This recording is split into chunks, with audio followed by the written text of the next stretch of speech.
We will call the meeting to order at 10:04. Is there any additions for the agenda? The one thing I'd like to show is with Public Works in here, if we could, once we go through new business to 7.6, if we could step to 9.1, which is the memo Reed County dust control, page 21 of the package.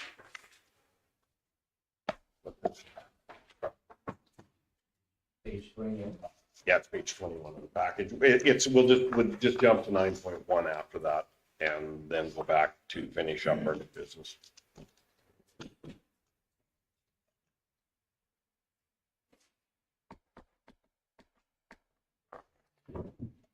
No additions? That's okay. If there's no additions, I'll accept it as presented. No question, all in favor? That would be carried. Just Councillor Stevens is online. I guess I should just make clear too. So we have 6 of us. Okay. Mr. Chairman, maybe if we're going to do some agenda rearranging, that we've got Krista and Sharon in here for just 3 items. Okay. And Public Works has quite a long list of things to do today here, so maybe we could let them go first. Oh, That it would be your good planning just went. that's 7.7, and then 2 of our in-camera items, 12.1 and 12.2. Okay, we will go to 7 points. As far as acknowledgement, that we'll do that 11:45. And number 6, council's request for information. Can we do that one first? Yeah, absolutely. Resident connections to Shirley McCall and Phase 7 water line. That was just for me. We had shown, there'd been a lot of interest shown when that line ran to Balf Roslyn, or Roslyn Balf from Denelda. And I just want to know what our next steps are. Through Shirley McCall, we have awarded the construction of that main water line. So I just would like to, if there is any chance of us seeing some efficiencies by getting this out. I don't know what our next steps are though, or what. Yeah, certainly as far as it goes for the resident connections off of Phase 7, where they will be directly adjacent to the line. Council could simply direct that administration reach out to those residents that have previously expressed interest, and we can get the paperwork started, basically. What happens if they're going to be off of that line, but they're maybe a mile off before it? Right now, council's policy is that they need to be adjacent, otherwise, well, I guess everything comes back to council, but council has only been approving those connections that are directly adjacent. Council Jenner? Okay, like, we're looking after our own residents. What about the ones in Camrose? Are Camrose going to approach their residents and see if there's any interest? There's bureaucratic complications for that one, for them to have direct connections off the line. We did, or the commission administration and chair did present to the County of Camrose Council a few months ago. And we did let them know that if that was going to be a desire of theirs and their residents, and that we had heard some interest in it, that they would need to come to us to initiate that conversation to get something to go to the board to consider what selling to non-member residents directly through pipe would look like, and how the capital allocations would be considered in that. Are they a member of the commission? They are not. Okay. They were. Okay. And I did talk to the CEO of Camrose at RMA and told her, she should let us know if she's, or pass any phone calls on to us. Because, yeah, we have to basically sell the Camrose. Yeah. And then they would have to sell to the ratepayers, so there's a little bit of bureaucratic paperwork that needs to be. Thank you. Councilor Gay, do you have a motion or? Yep. I'll move that we accept it for information. Oh, Or are we Direct administration. administration? any questions, concerns? Call the question. All in favor? In favor. Okay, carried. Thank you. Councilor. Justin did have his hand up, I thought. Did you? Yeah, he did actually. Sorry, Justin. Did you have any Uh, comments on that? Ernie answered my question. It was about the non-members and if it would be an alternate rate, so we're good. Okay. Okay, then we will go to 7.7. Request for decision, Bothell lot purchase offer, page 17 of the package. Thank you, Mr. Chairman. Sharon, did you want to speak to this one? Sure, I can.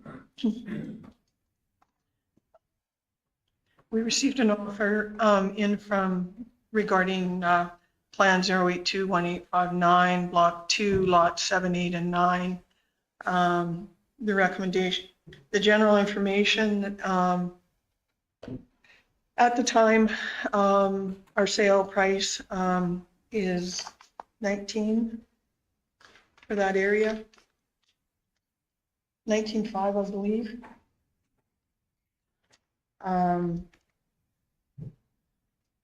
So it would fall under, is like a reserve bid. Their bid is for 24,000, which would work out to 8,000 per lot. That's including GST. We have sold some lots in Botha 2023, one for 12,000, 2 lots for 10,000 in 2020. 2024, we sold one for 10,000 and one is pending registration at land titles for 13,000. There was a real estate one done in 2023, and on the opinion on the title is 10,000.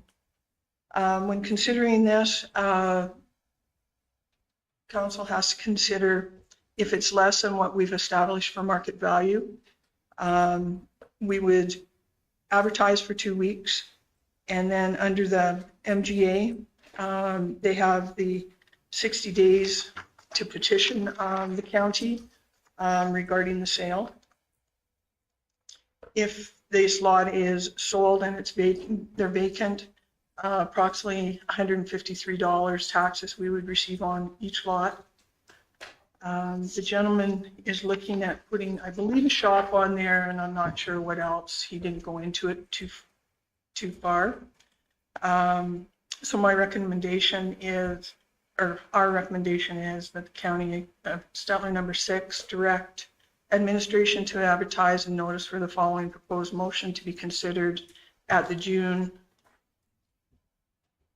11th, 2025 meeting in accordance with Section 70 and 606 of the Municipal Government Act, that the county accept an offer for sale for Plan 0821859, Block 2, Lot 7, 8, and 9 for 8,000 includes GST. The total amount of 24,000 for the 3 lots, subject to the condition that the purchaser shall agree that the property is sold as is where is, understanding that the County of Stettler makes no representation and gives no warranty whatsoever to the adequacy of service, soil conditions, land use, district name, development conditions, absence or presence of environmental contamination, survey or development ability of the subject land for any intent used by the purchaser. And the purchaser would be responsible for the land titles costs. Second option is to counteroffer to the ratepayer. And the third one is the County of Stettler direct administration to notify the purchaser that the offer is declined. And they are zoned commercial results. They are zone commercial and they're on that north. They're the west section of the subdivision in. Can you pull up the map? Yes, and they are in the zone commercial, as you mentioned, the shop. I just was curious on what type. One of the things in his conversation with Shop, he may have not, he didn't go into it very far, so. I just would make sure it wants to fit the zone. Councilor Chandler. Like you had asked if we're bringing up a picture, by all means, if we can see where all the lots are. And then James had it hand up also. It's out there now, so. And this, Or you can go to the map, what I have too. Shows the ones that are sold. And the post office would be, okay. Go to taxes. Oh, it's not in the package. So we'll leave that up for now, so. Yours- Well, not the ones that are highlighted in red. You see, if you can see where Andrew's cursor is, Yeah. it's that one and the two lots. Across the street. Or across the, No, you go These three? those three.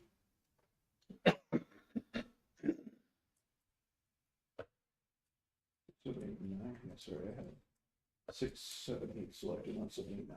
Where would the post office be, or the, It would be this, this parcel right there. right across from the post office? Yeah. And where would our playground be? Playground is to the west. So, Mr. Chairman, thank you. I have a number of questions. Okay, so are we asking them to consolidate these lots as well? We typically haven't because, Has he indicated that he would like to, the individual, he or she, I guess? that I'm not sure. Sorry. Have they indicated that they would consolidate the lots into one bigger lot? It'll depend on what, if they put the building on one lot, not necessarily it would have to be consolidated, but that can be But they haven't indicated it. not at this point, no. So I guess where I'm looking at this too, we have a commercial real estate sale for 84 in 2023. When you said the opinion of the value was $10,000, where does that mean? What does that mean? Sorry, that was not a commercial lot. That was a residential lot, the last that sold in 2023 that was through the real estate. And the opinion was 10,000 and it sold for 84. It was a vacant lot. Initially it was a lot that had the trailer on. They took the trailer off and then sold it vacantly, and then there was a trailer put on. Okay, when you say the opinion was 10,000, what? That is what is stated on the land title. Yeah, so if I sell a lot for less than it's worth, I still have to make an attestation of value in the land title transfer. Fair enough, okay. And so typically Yeah, typically I know. it'll happen in the non-arm's length transactions, the family transactions and whatever. Sell a lot for $1, but it's still worth 100 grand. You gotta indicate it's still 100 grand. Yeah, very much at the lake when you're passing it down generationally. Okay, I understand that. Then, now, when we say that there is, I thought we had serviced these lots. we did, they're all. So why would we put a disclaimer that there's no services, there is no, when we sell as is, where is, should we not disclaim that there is services, that there is? I think that just covers our butt in case they get in there and they have trouble hooking up, or maybe they have to extend the water line back to their house or stuff like that. We're just saying, what's there is there. We're not gonna come in and make it longer or better. Yeah, it's to them to have done their due diligence to ensure that it's suitable for the purposes that they want. We're not representing that. But we are letting them know, like, just, and here's where I'm at for this. These are all service lots, right? Water, sewer, gas, power? Yeah. Yeah. Okay, so for the general public that's out there, if you are looking at buying a lot out in Botha right now, they are fully serviced lots.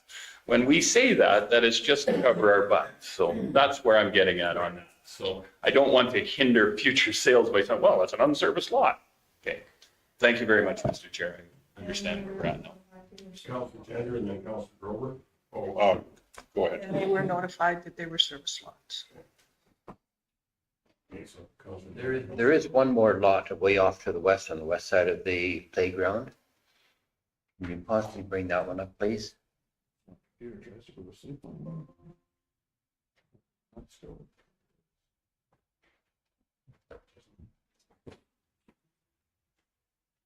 So the playground lot is all in one part.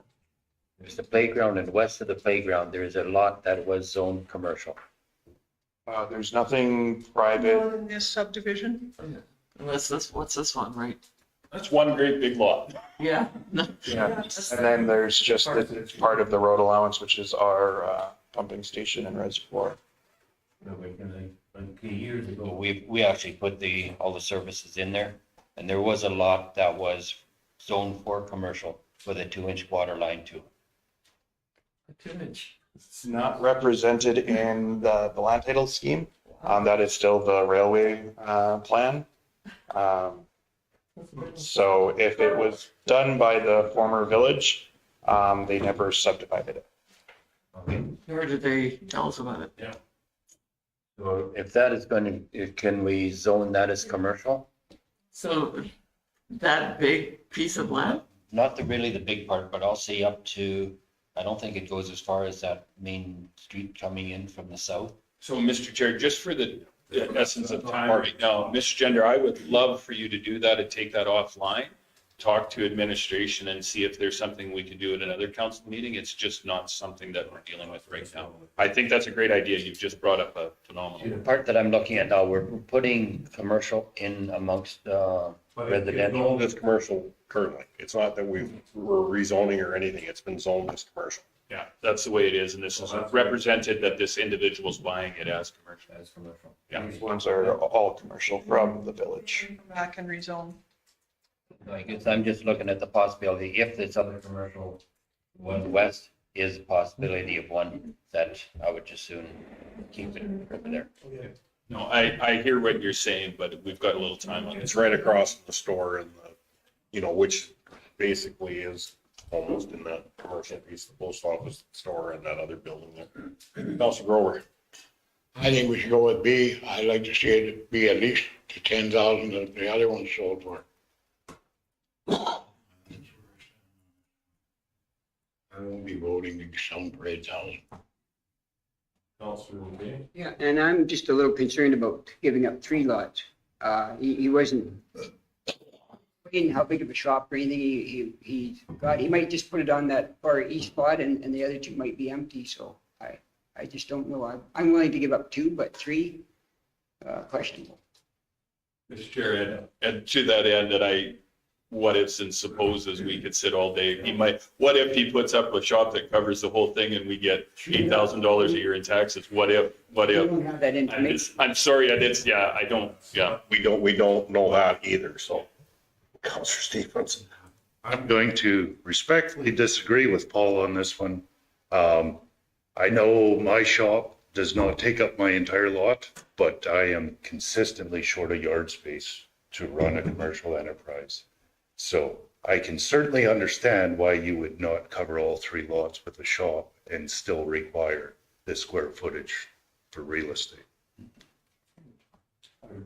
Just suggest that council consider that when we come to the regulation of land uses and nuisance, that the real estate transaction is the hardest place to impose those regulations. And because you guys are a regulator of the local land use, if you don't like what he could do on those lots, if we sell them to them like that, not selling him the lots like that isn't the right answer. Changing your regulations. Yes, this area would probably be more suited for residential. Oh, no, a strip mall would look beautiful right here.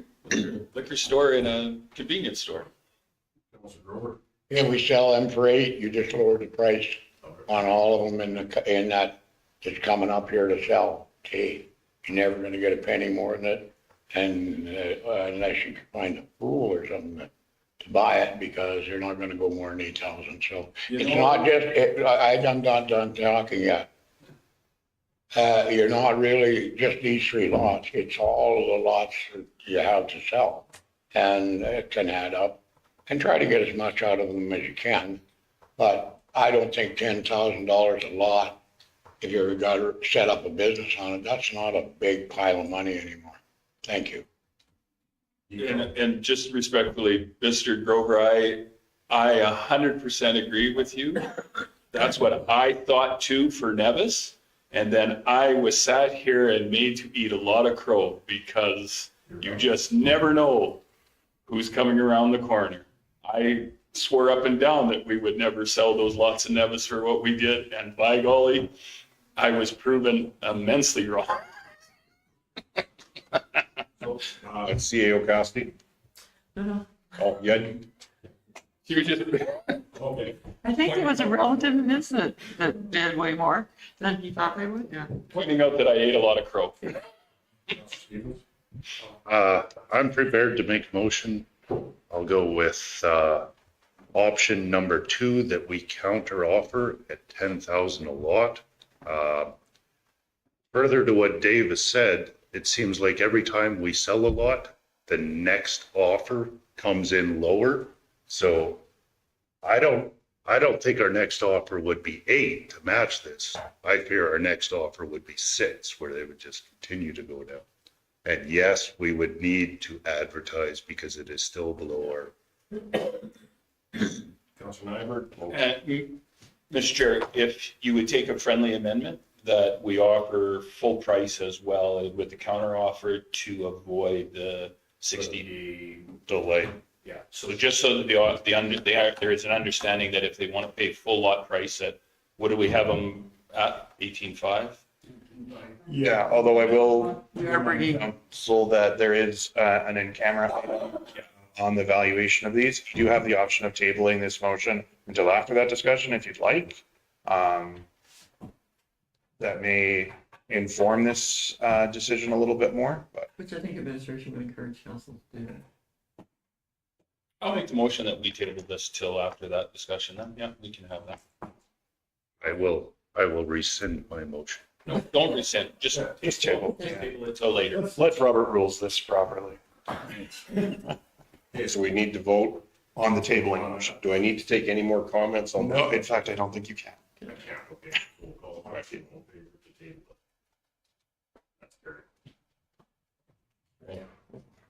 So now would be you, In camera. I think, yeah, just, camera piece. I'd like to say, Landon, we're not gonna be long, but Landon, you know better. we'll limit it to the items that need to be talked with this staff anyways. I'll be- Thank you. Let me read the Motion. I would sooner live in Erskine or Botha because of the distance to the main shopping center. Than I would in Nevis. It should be worth more. Yeah, for a cat. Councilor Kate, I'll move us in camera. all in favor?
Would you Back on?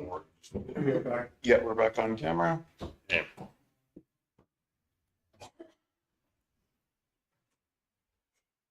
Go ahead, Justin. I will move that the county of Stettler write down the total book value of both the lots by $77,885.60. Call the question, all in favor? That's carried. That the county of Stettler number 6 set an asking price of $22,000 for each county-owned lot in Plan 1623372 Erskine.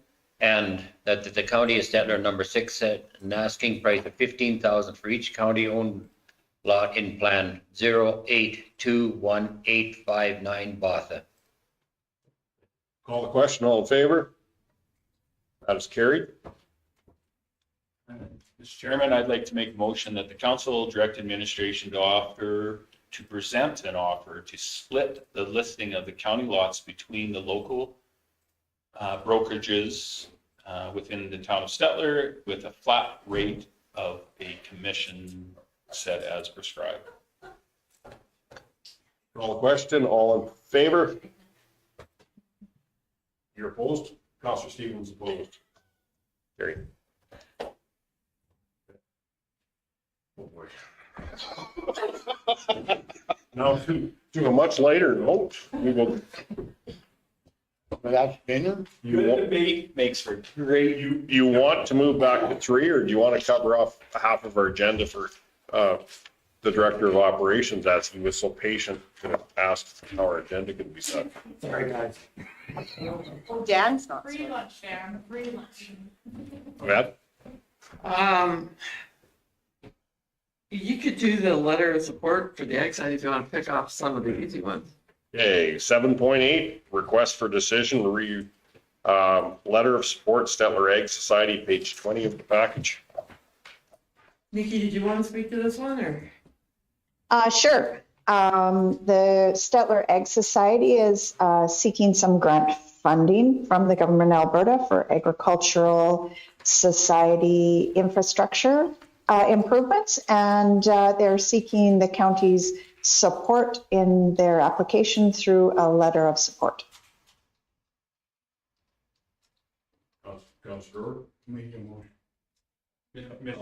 Just noting that in the past, we've also put in the fact that that there's no financial obligation with it. I think it's just that we continue that, not that we don't support them, but just that we don't get caught up in a financial. Counselor Stevens? I think that ship has already sailed. We've made a 5-year commitment for this.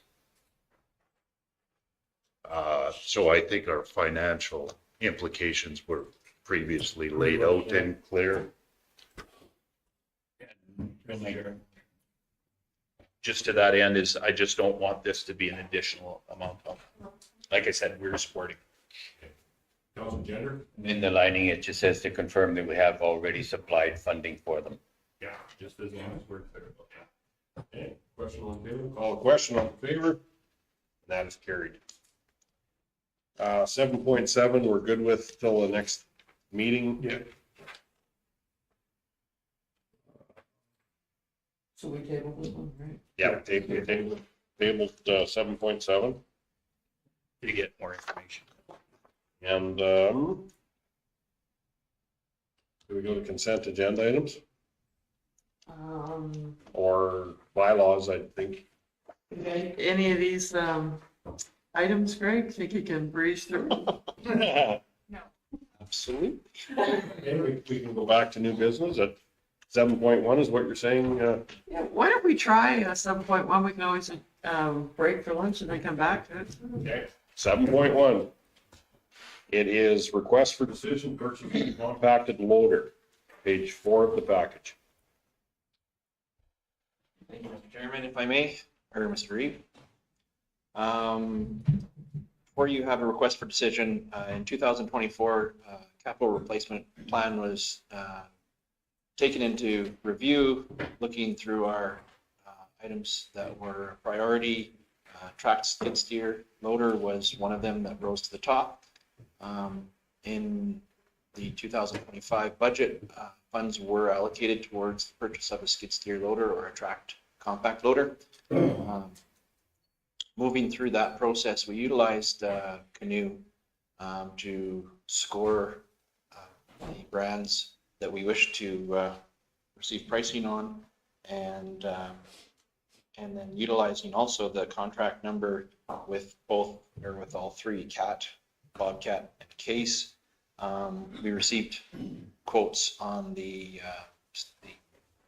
equipment that we had looked for, with review of the equipment that was quoted in comparison to the equipment that we will be running with the equipment, or the skid steer, the track loader, sorry. We found that the Case didn't have a flow rating that would meet the requirement for the pieces of equipment that we were looking to currently run and also add to in the future. So it really brought it down to the two units, the Cat 299D3 XE and the Bobcat T86. We had a scoring, as you can see, we had basically a scoring list of items that we felt were important that we worked with, and coming to that, we came to the conclusion that we would recommend the purchase of the Cat 299D3 XE compact track loader.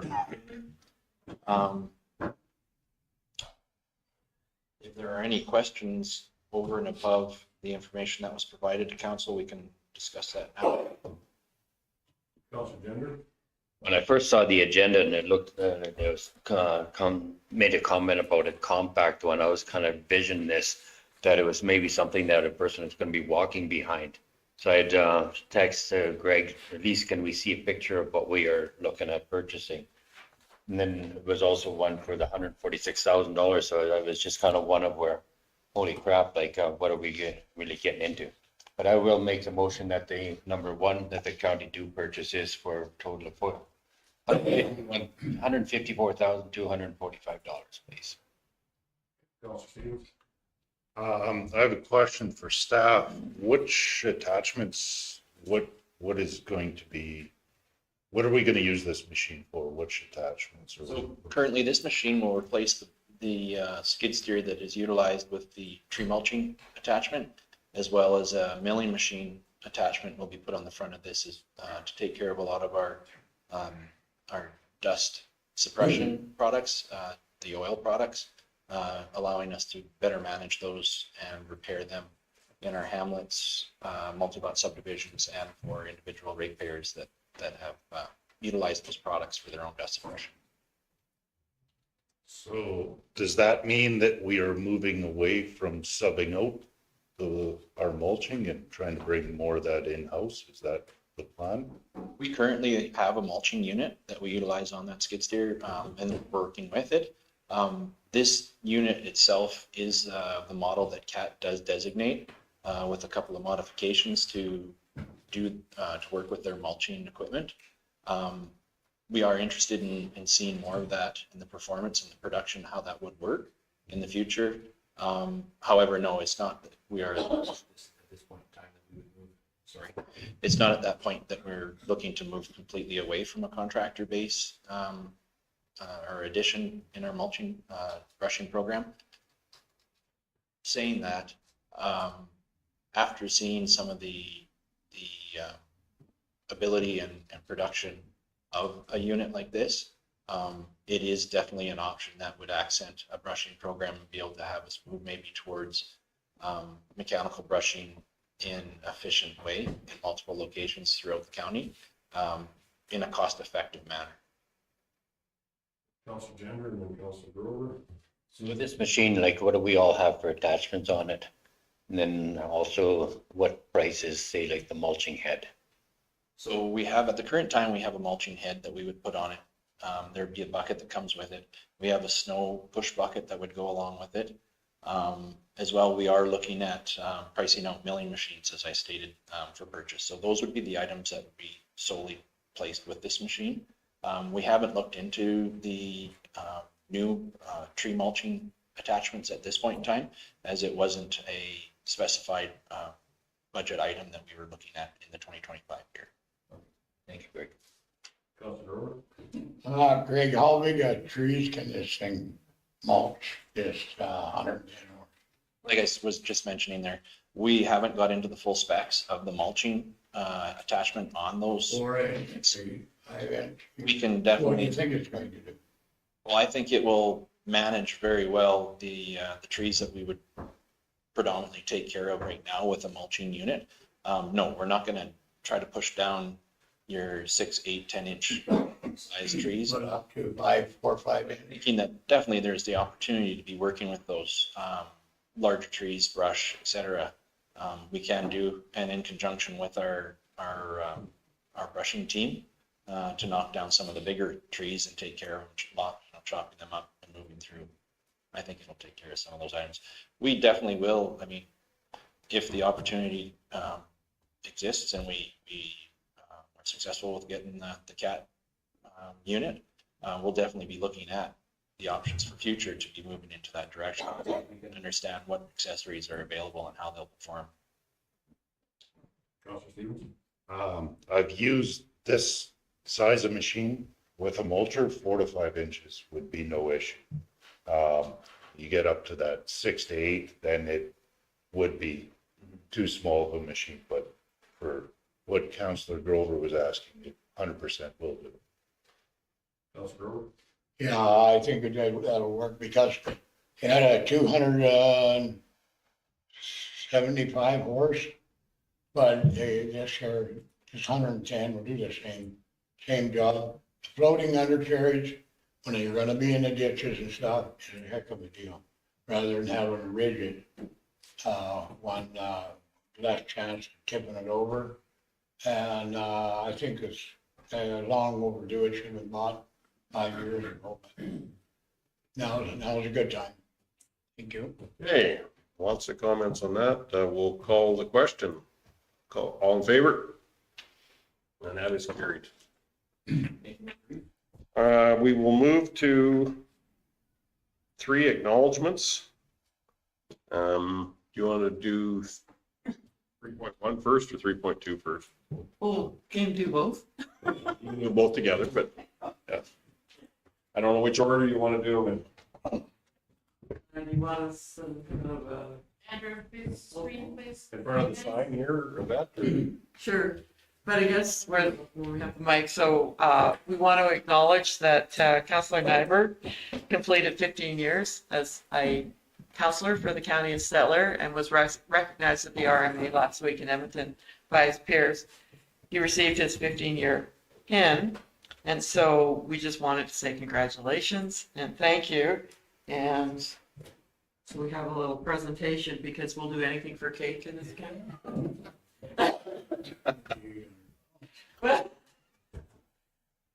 Celebrate the good time. Yeah, take the bouquets when you get them.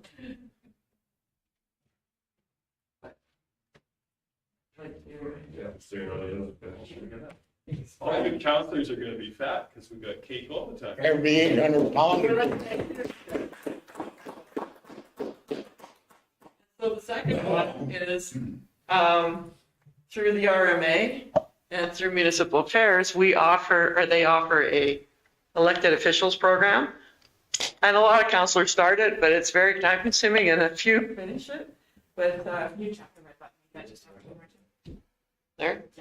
But Councillor Nyberg did finish, and he was recognized at the RMA last week. So we also want to thank him and congratulate him. So I've been on council for 15 years. I think this is the first picture that I got with the Thank you. Lucky guy, you. Hey, thank you for this service, Councillor Nyberg, and going through the courses. And are we ready to break here? It looks like Jeannie's just bringing food into the building now, so. Okay. For sure. We'll break for lunch. Motion to recess, Mr. Chair. All the question, all in favor? Carried.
Okay, we'll reconvene.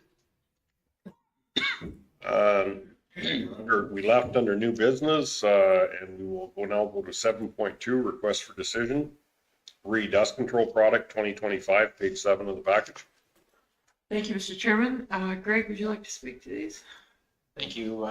Yes, Mr. Reeve, Operations has submitted a request for decision to council in regards to the products that will be used this season for dust suppression in the county of Stettler. We have a couple of products that Operations has deemed to be, that Operations has deemed to be very effective in their use, and as well at a price point that seems to budget out well for ratepayers and as well for applications within the county of Stettler. We have the options of and receive calcium, the calcium brine at 32%, MG30, which is a calcium magnesium, as well as the DL10, which is a light oil, and the MC250, which is the heavier oil product. Staff would request direction from council. Our recommendation is the fact that we would utilize the MG30 and DL10 to be offered for dust suppression to all ratepayers, and utilize the MC250 merely for the maintenance and patching of existing locations that are in the county of Stettler. If there's any questions or further discussion, we're available to answer those. Any questions, Jerry? Councilor Stevens? I'll move staff recommendation number 1. I'll call the question. All in favor? That would be carried. 7.3, request for decision awarding calcium dust control tender, page 9. The package.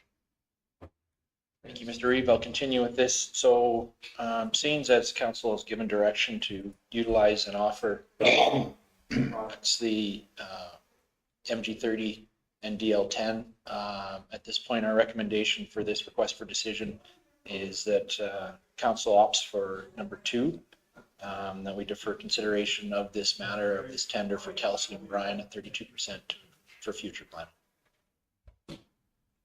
Gender? Make that motion, please. Call the question. All in favor? Carried. 7.4, request for decision awarding MG30 dust control tender, page 11 of the package. I'll continue, Mr. Reeve. So we received 2 prices for the tenders on the MG30. As you can see in your package, they are listed there. Operations recommendation is that we award the 2025 MG30 supply and apply tender to Cortec Calcium Services. Any questions? Councilor Rowe? Move it. Call the question. All in favor? That would be carried. 7.5, request for decision awarding DL10 dust control tender. Thank you, Mr. Reeve. As you can see, we received 1 price for the DL10 for the supply on this product. So staff recommendation is that we award the 2025 DL10 tender to Read on Roads of High River, Alberta. Councilor McKay? If there's no questions or any explanations or anything, I'll move that we accept it. Call the question. All in favor? That's carried. And 7.6, request for decision, re-awarding MC250 dust control tender, page 15 of the package. Thank you, Mr. Reeve. Again, we received 1 price on the MC250 product. As was stated in the previous direction from council, we will utilize this product merely for patching and top up on existing parcels only that we're utilizing this product. So staff would recommend that we award the 2025 MC250 tender to, again, Read on Roads of High River, Alberta. Councilor Stevens? I'll move staff recommendation number 1. Call the question, all in favor? And that is carried. Okay, from there, we will move to 9.1, which is memo, county dust control, page 21 of the package. Thank you, Mr. Reeve. So operations had discussed and presented to council previously all the locations within the borders of the county of Stettler that the county of Stettler deems those locations to be required for dust control due to reasons such as industrial traffic numbers affecting local residents with the dust that comes off the road, issues concerning sight lines, or sorry, not sight lines, but vision at intersections with dust causing concerns, washboard, et cetera, things like that. So what we have here for you today, operations went out and we've started a review on some of the products or some of the dust suppression that's being used on certain roads, utilizing our traffic counters to try to pinpoint exactly what has changed in the traffic counts on the road and better allow council to assess whether or not application and cost of product on these surfaces is deemed still warranted by council at a cost to the county of Stettler and not the local ratepayers.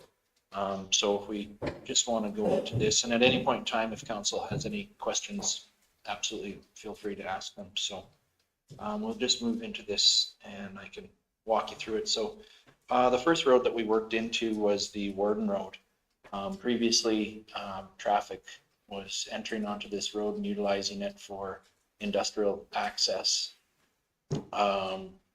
So what we did initially was we set up a traffic counter at the east side and took the counts of the vehicles that were utilizing it from Highway 56 going west onto the Warden Road, and found that we had a count of roughly 123 vehicles per day. As well, we set up on the west end or further west on the Warden Road, previous to the road going north up into an industrial development area there, and found that there was a average daily rate of 51 vehicles utilizing the road at that point. Not stating anything specifically, however, it does seem to point to the fact that the higher density residential area on the east side of this location with the higher traffic count does show that much of that traffic is residential that's utilizing that road where we are applying the dust control, and not as much the industrial counts. And that is just for council's information only as we move forward and look at all the other locations, and council can direct staff and operations as to how they see to continue on in 2025. So do we have signage up? Because the Warden Road on that side, we do have a lot of the traffic that it heads over to Interpipe now. And that's where I do get a number of complaints. Just recently got some enforcement complaints from there too as well. So there is some of that traffic that's going to. There may be some traffic, absolutely. And like I mentioned, the traffic counts that we're taking are merely just traffic counts. It's not differentiating between specific vehicle type or size. It's just giving us an idea or an outlook onto, with the position of the counters, how much of that traffic is continuing through to a certain location and how much is actually entering and staying in that localized area. So I wonder if that's not being misconstrued a little bit, because they come in there and then they hit the interpipe, and then they would go out north through the Stuart Wynn Road and go back to their position. So I'm just wondering if that's a misinterpretation. I'm not saying it is. I'm just wondering if that is a factor in that. No, absolutely. And what, I guess basically how we're viewing a traffic count as we see on the east side is that that's looking at traffic that's entering and exiting at the road point there. So in our view, it's, and then matching that to the traffic counts that we're seeing on the west end that are more on the corner of the inner pipeline road, is that we're seeing that there's a greater volume of traffic that is entering and or exiting on the east portion near the residential area that isn't following through. If we were to see a more even set of numbers at both counter locations, we feel as though that would be an indication that we are seeing a follow through of traffic, maybe more industrial, that is going through that residential area on its way to interpipeline. But as we are seeing higher numbers at the east side and lower numbers more towards the west end, it's an indicator to me that we are seeing a lot of that traffic is local, and then some may definitely be, by all means, industrial. I'm just going by Yeah, absolutely. concerns. Counselor Stevens? Based on the traffic count, 60% of the traffic entering exits before they ever get to those industrial sites. So at most, and that's assuming that there's no other residential or anyone that's using it as a bypass to avoid town, at most, the industrial can be is 40%. That's still a lot. I mean, 51 a day, so Big trucks. I'm just going by what I get. a couple vehicles an hour. Absolutely. And I mean, some of this may change throughout the seasons as well. We need to take into account that this is a snapshot in time that may be affected by multiple different things. Seasonal, could be environmental. There might be times when it would be greater or less due to weather or whatnot. Sure, if I could ask. And so on your traffic counts, do you also indicate the time of day that they come in? Are they that sophisticated? I don't. Yes, actually, we can break down into Because that. I just wondered if early morning and mid-evening would be a better time, because typically your oil guys are going to be first thing in the morning, and your residential will be throughout the day. I have the breakdown here. Currently, I don't see an actual time breakdown, but I do believe that we could probably pull some of that information. Just for note, that's all. If there's no further questions on that location, we can move to the next location. So previously, there was some concern, this location by a ratepayer, that a lot of the traffic that was flowing through this area was indeed industrial or related traffic. The County of Stettler currently does administer dust control product to keep that dust traffic, or dust from that traffic that is utilizing the Range Road 19-3 and Township Road 39-2 over to 56 to limit the dust. There was dust suppressant applied east on on Township Road 39-2 last summer. We didn't get a great result from that product that was used there. However, it was not so much the product, but I believe it was the application, the rate that was agreed to. Through this, we did traffic counts, and as you can see, the traffic going east from that location is actually a higher level of traffic than at the west side of that location. And this is basically supporting what we do believe in the fact that this road 39-2 does act somewhat more like a collector road, which is one of a higher use road that you usually end up leading to right before vehicles are entering onto a paved surface.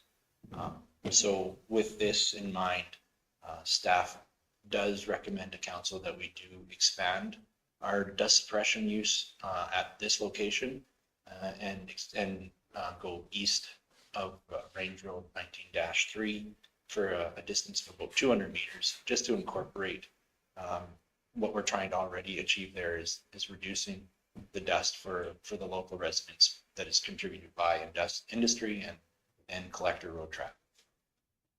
Is there any questions in regards to that? Counselor Gender? I'm just kind of wondering, Greg, is it really necessary to go, like, say, like from the DNR road, south? There's quite a distance in there that there aren't any residents along there. There are some right at the tracks, that sort of thing, just for a little bit of cost savings. What we're seeing with with that Range Road 19-3 is that the added traffic that is utilizing it is a lot of large traffic as well as smaller traffic, so your passenger traffic. The dust control that's on that road definitely leads to a safer condition for all traffic to travel, and the fact that what we would see without it used in that entire location is you would have heavy dusted areas where that dust would then cause visibility issues, especially behind the larger traffic, the truck traffic, which may cause an issue with vehicles somewhat becoming hard to see, and then potentially then an issue of a collision. Mainly as a safety concern. Yes. I know, like, over the years, there was some years ago, like the first time we applied it, I forget, it was $80,000 or $90,000 to put on it. It's kind of hard something to swallow. It also really leads to, with the amount of heavy traffic that's in this area as well, it does lead to a lot of the road structural support that we're looking for, and with the work does keep the washboard down, so it saves us on the maintenance costs as well. And then there's all probably a fair amount of traffic that go into the elevator that's down there. Absolutely, yeah. Okay, thank you. So yeah, that's the information on that location for council to digest. If there's any other questions or comments. If not, we can move along into the next portion of this memo where we do see these are, again, these locations were submitted to council previously with the 2024 costs for product. These are all the locations that the County of Stettler funds and applies funds the product and applies at the cost of the County of Stettler throughout the county. Now, with this, we have upgraded the product cost column in this table to reflect the current pricing that was approved on the tenders. So seeing that there is values there that we can digest, and those locations do match. We have the map that we submitted to council previously as well. These totals and these locations are mirrored to what was done in 2024. So if council feels as though there are any changes they'd like to make, or if they feel as though that we would stay status quo, we would continue on with this. When do we anticipate our updated policy for the communal requests? I actually, made note to that in this memo, in the fact that once we receive direction as to how we would, or how council would like to proceed, we do at this moment fund multi-lot subdivisions and hamlets, the dust control and the dust suppression in both locations, and some of them, but in others, they are not. There is no policy that states directly how council would like that level of service to be achieved. And if you do look at that table, I have added a location on there of a specific multi-lot subdivision that is interested in dust control due to some issues that they've had in the area with higher speed traffic, as well as intersections and things like that. So I can tell you where I'm at on this. I'm not sure about the rest of council.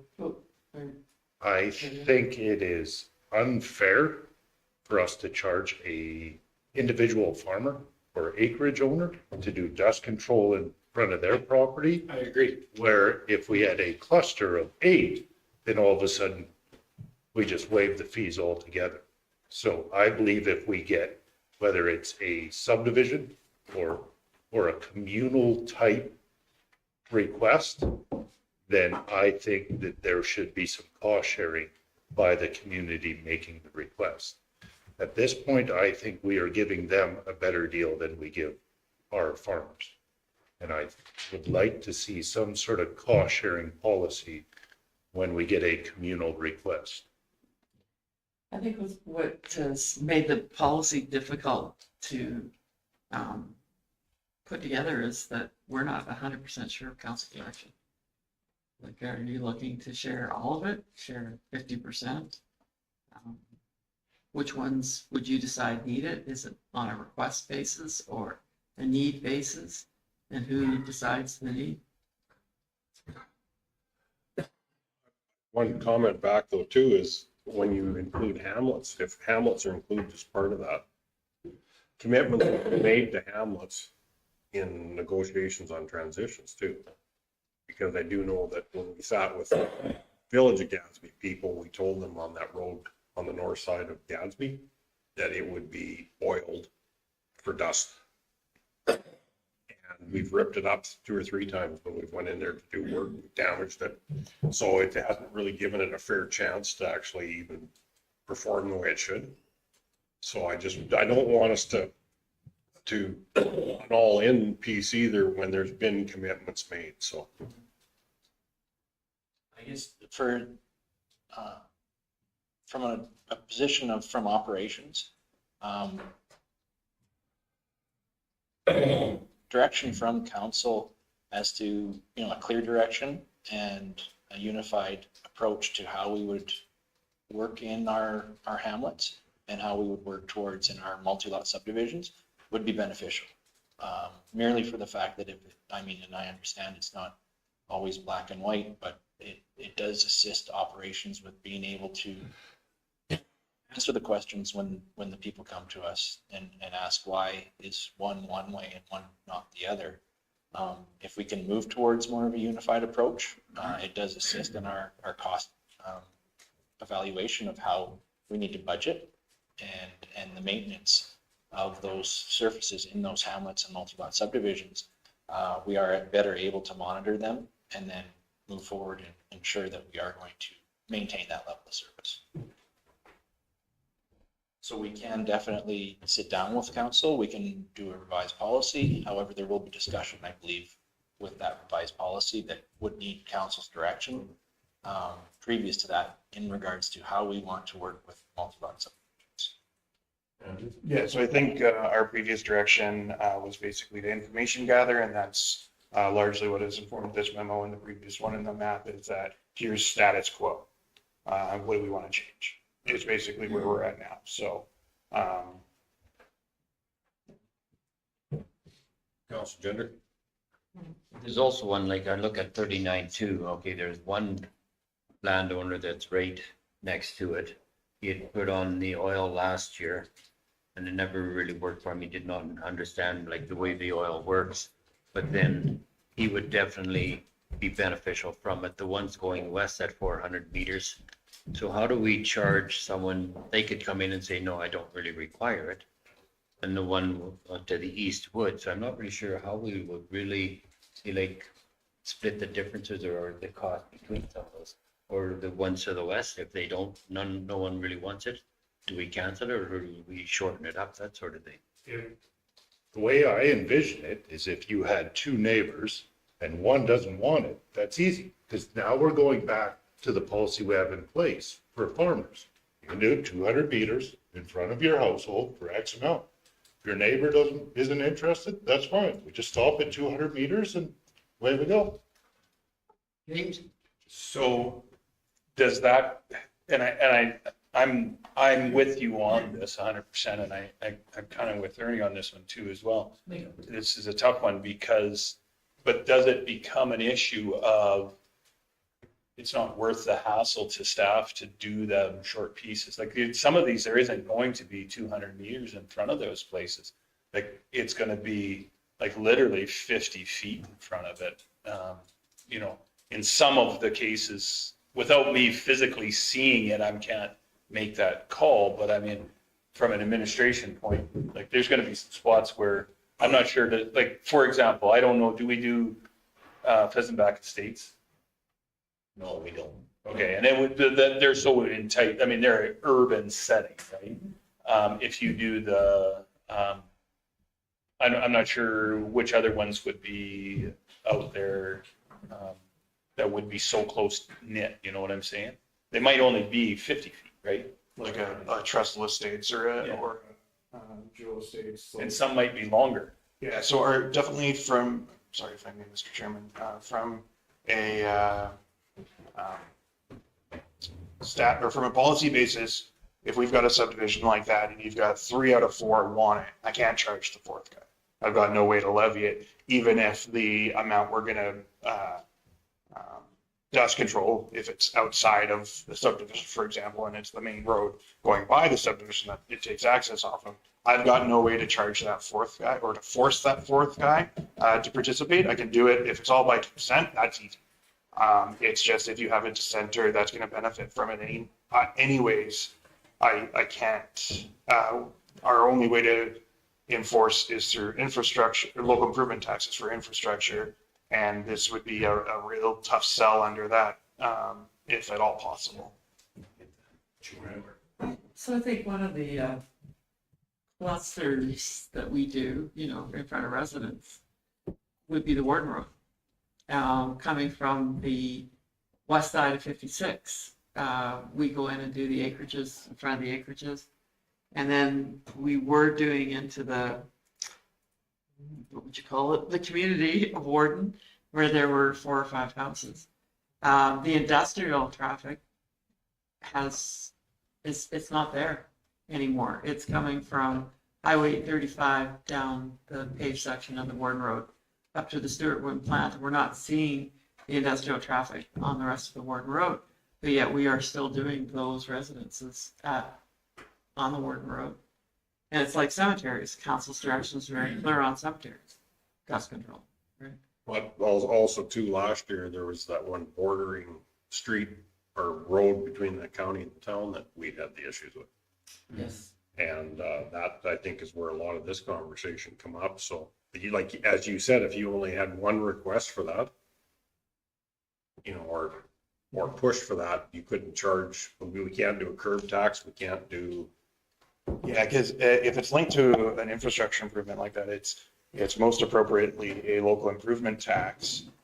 There are some things like pavement taxes and some other things, but all of them, especially the local improvement taxes, they're expected to be a longer term solution than any of our dust control is going to give us.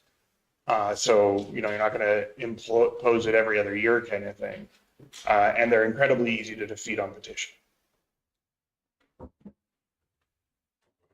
What I suspect would happen when these communal requests come in, where once, okay, here's the cost for it being split amongst your neighbors, then I strongly suspect our requests are going to go down. Oh, maybe it's not worth it. And there'll be some people that'll be upset with the county, but we're moving to a user fee system, the way that we've always treated our farmers. And we're treating everyone else the same as we have the farmers. I'm fine with that. You want to pay for it in taxes or you want to pay for it in user fees? And in my mind, user fee is the fairer option. And yes, if it's a truck route and it's 80% heavy traffic, I get that that's a bit of a separate topic when we get into industrial use, but for everyone else, if you want the benefit, you pay the user. If I could, Mr. Chair. I got 3 hands. Okay. You'll yield? Yeah. And I had Councilor Gender and then you. So Councilor Gender, you're turning it down? Okay. Just a quick rebuttal, and I just want to make a note that to Mr. Stevens, it's not necessarily farmers, it's acreage owners too as well, right? So there are going to be some that are going to say to us, well, typically farmers are offset on their taxes anyways, right? And that they're not paying as high, but our acreage owner pays as high a tax rate as the person that's in the cul-de-sac as well too, right? So just to differentiate, it's not just farmers. It is, it's our acreage owners as well that are out on own. They're not in a, Counselor Gender? I believe number 16 is the one that Anderson subdivision that we've got confrontation with the town. Are we going to approach the town on that one to either share or put the dollars into it this year? We have to get together to develop a policy with them and then their decision, they'll make their decision from there. There's really no confrontation. They just won't pay for it. Yeah, although they did, confirm that, yeah, what Yvette said is, at our last request, they asked to engage in a more meaningful and holistic talk about Porter Road, basically. And that's something we have also had on our radar as being, it's just not one of the things we got to in our most recent IDP meeting. So when you look at number 20 with all the green dots, that's a Warden Road, right? Mm-hmm. And those are the ones that we pay for.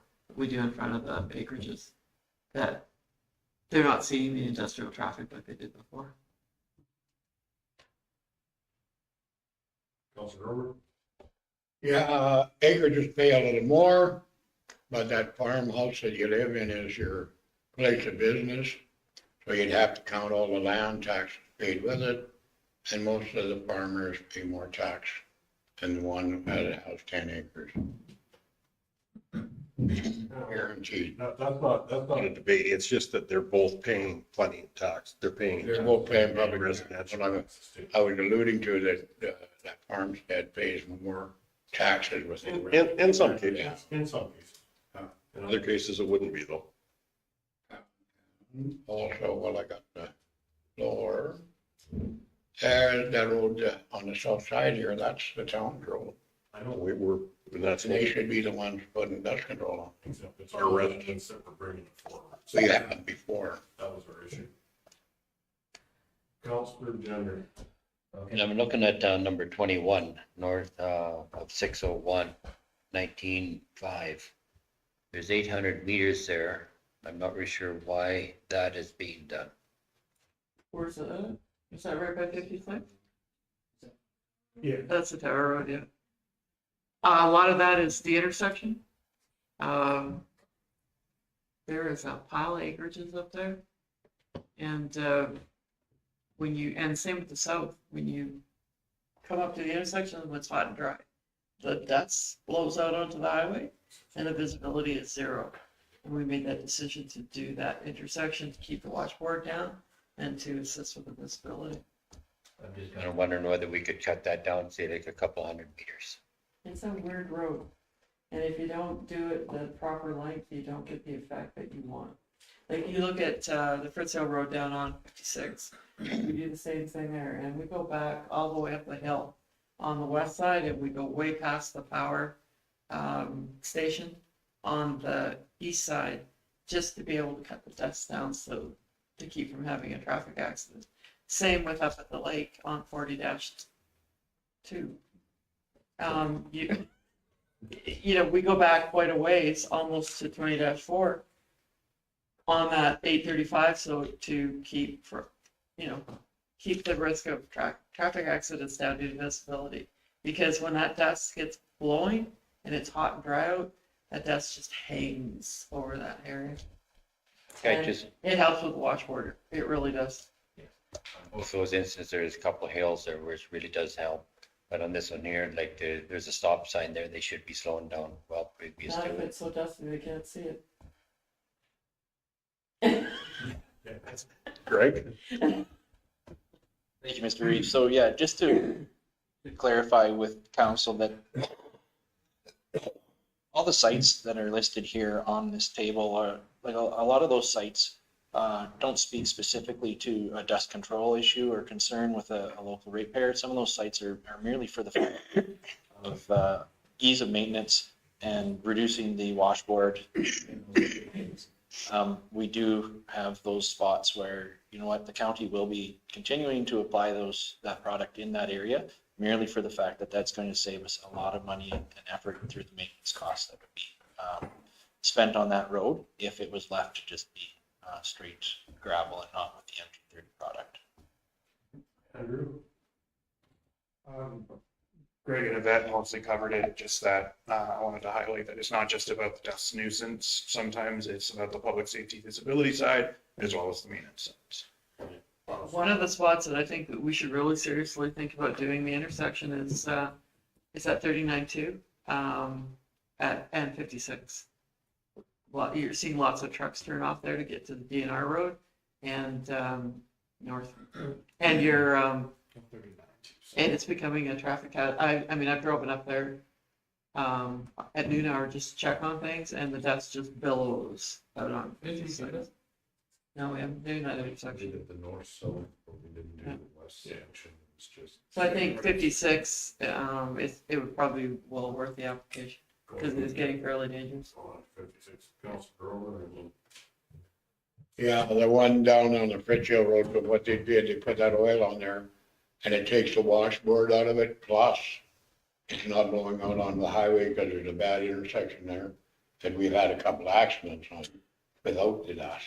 But it also takes the washboard out to the thing, and then if you're not sending the grader up to grade it on both sides of the road, when the rest of the road don't need to be graded.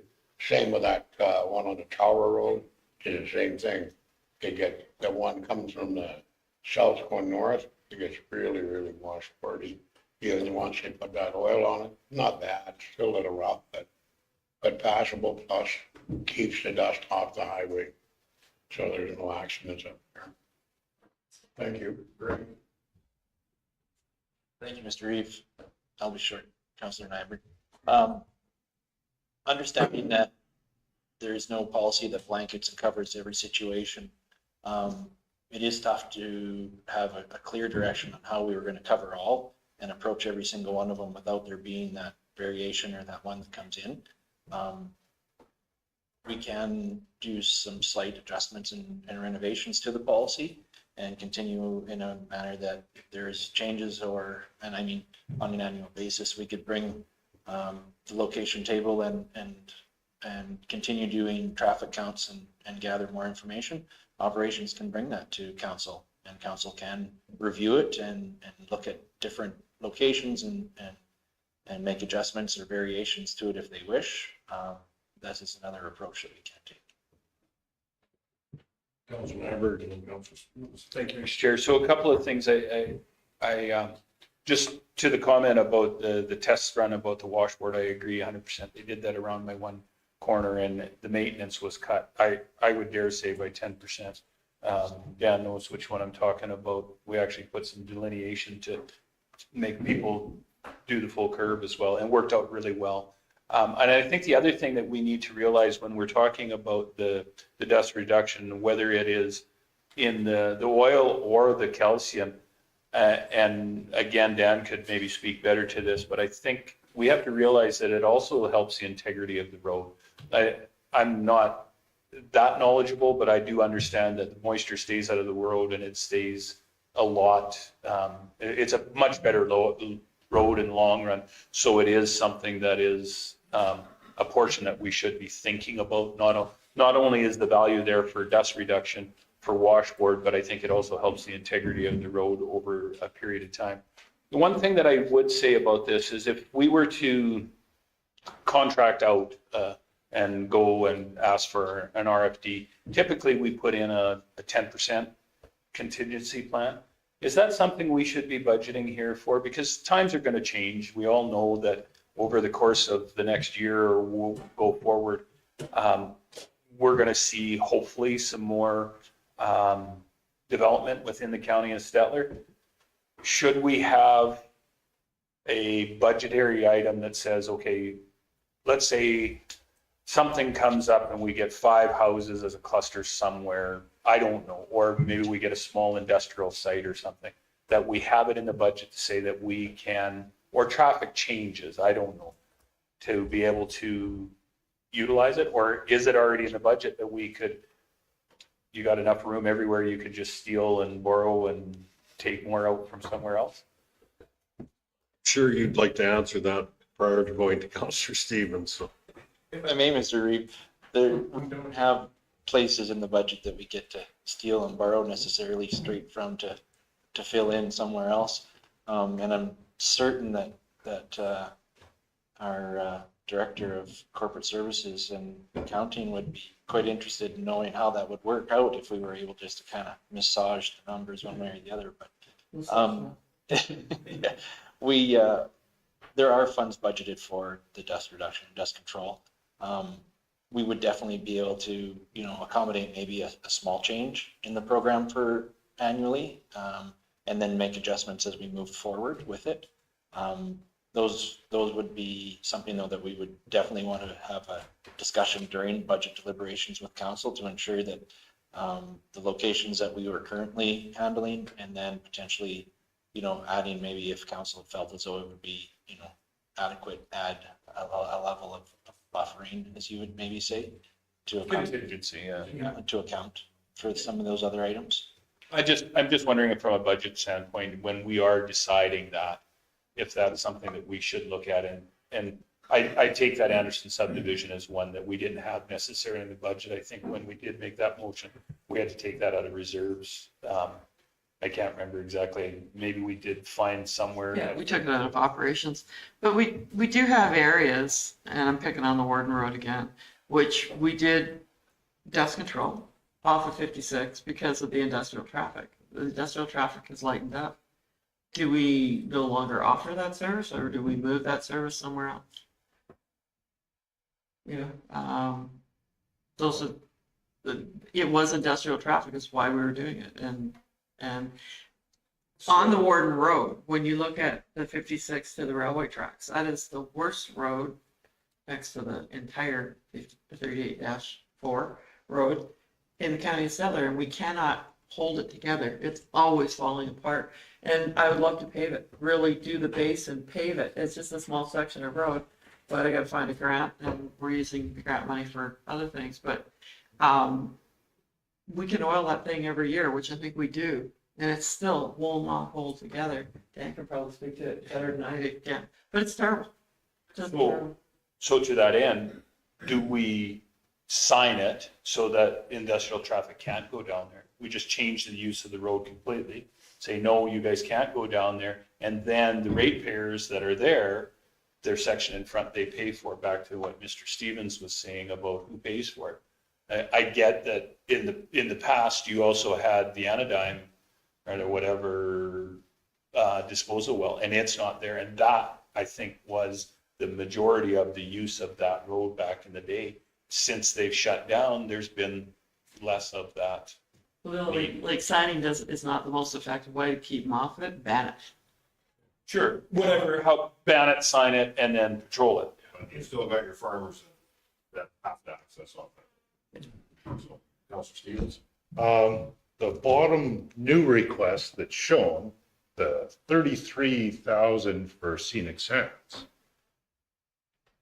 I would like to get our traffic sign, the one that measures your speed, taken out there, because I find it hard to believe that if people were doing the posted 30 kilometers an hour, that 33 grand worth of dust control a year is a worthwhile investment. There's other traffic calming measures we can look at before we invest that type of money. And I think the first one starts with that sign. If we can do it through other means, because the road is in good shape once you get in there. It's not holding the road together where we need that magnesium binding. This is dust control, and that dust control would not be a factor if people were driving 30 kilometers. Yeah, Mr. Reeve. Last Friday, I had a meeting with a representative of that location, and as well with Protective Services. And the speed limit sign has been posted in the area. It has been there. We are recording data to see what the rated speeds are that have been traveled, if they are exceeding, and the traffic as well. We have had staff surveillance out there doing their job, making sure that they're visual, people are seeing that they're there. In conjunction with that, the price that we have stated here would be as if the entire multi-lot subdivision were to be completely covered with dust control. That's merely for a visual to know this is the maximum. And then we would cut back from there. In discussions with the representative from the area, we will do a sign review as there are some changes in the area. There will be an expansion in another intersection placed next to the playground area where they are putting in that added recreation spot. So there will be some adjustment to the signage that we need to place out there and ensure that there is proper signage in all locations. And then at that point in time, we can also review and see where the dust control would be best suited. We do have an intersection there that is somewhat blind with the way that the other two roads that intersect with it come into it. We need to ensure that that's properly signed, as well as we will have that main road going to another subdivision or multi-lot subdivision at the end of that road that will be passing by a playground area, et cetera. So there is the chance that maybe get a little dusty at points and times and choke out the playground a bit, or the kitchen and recreation area that they are proposing there. So those are those one-offs that, you know what, this is the maximum value if the entire multi-lot was completed. However, we can stage that back and cut it back in many forms. Right.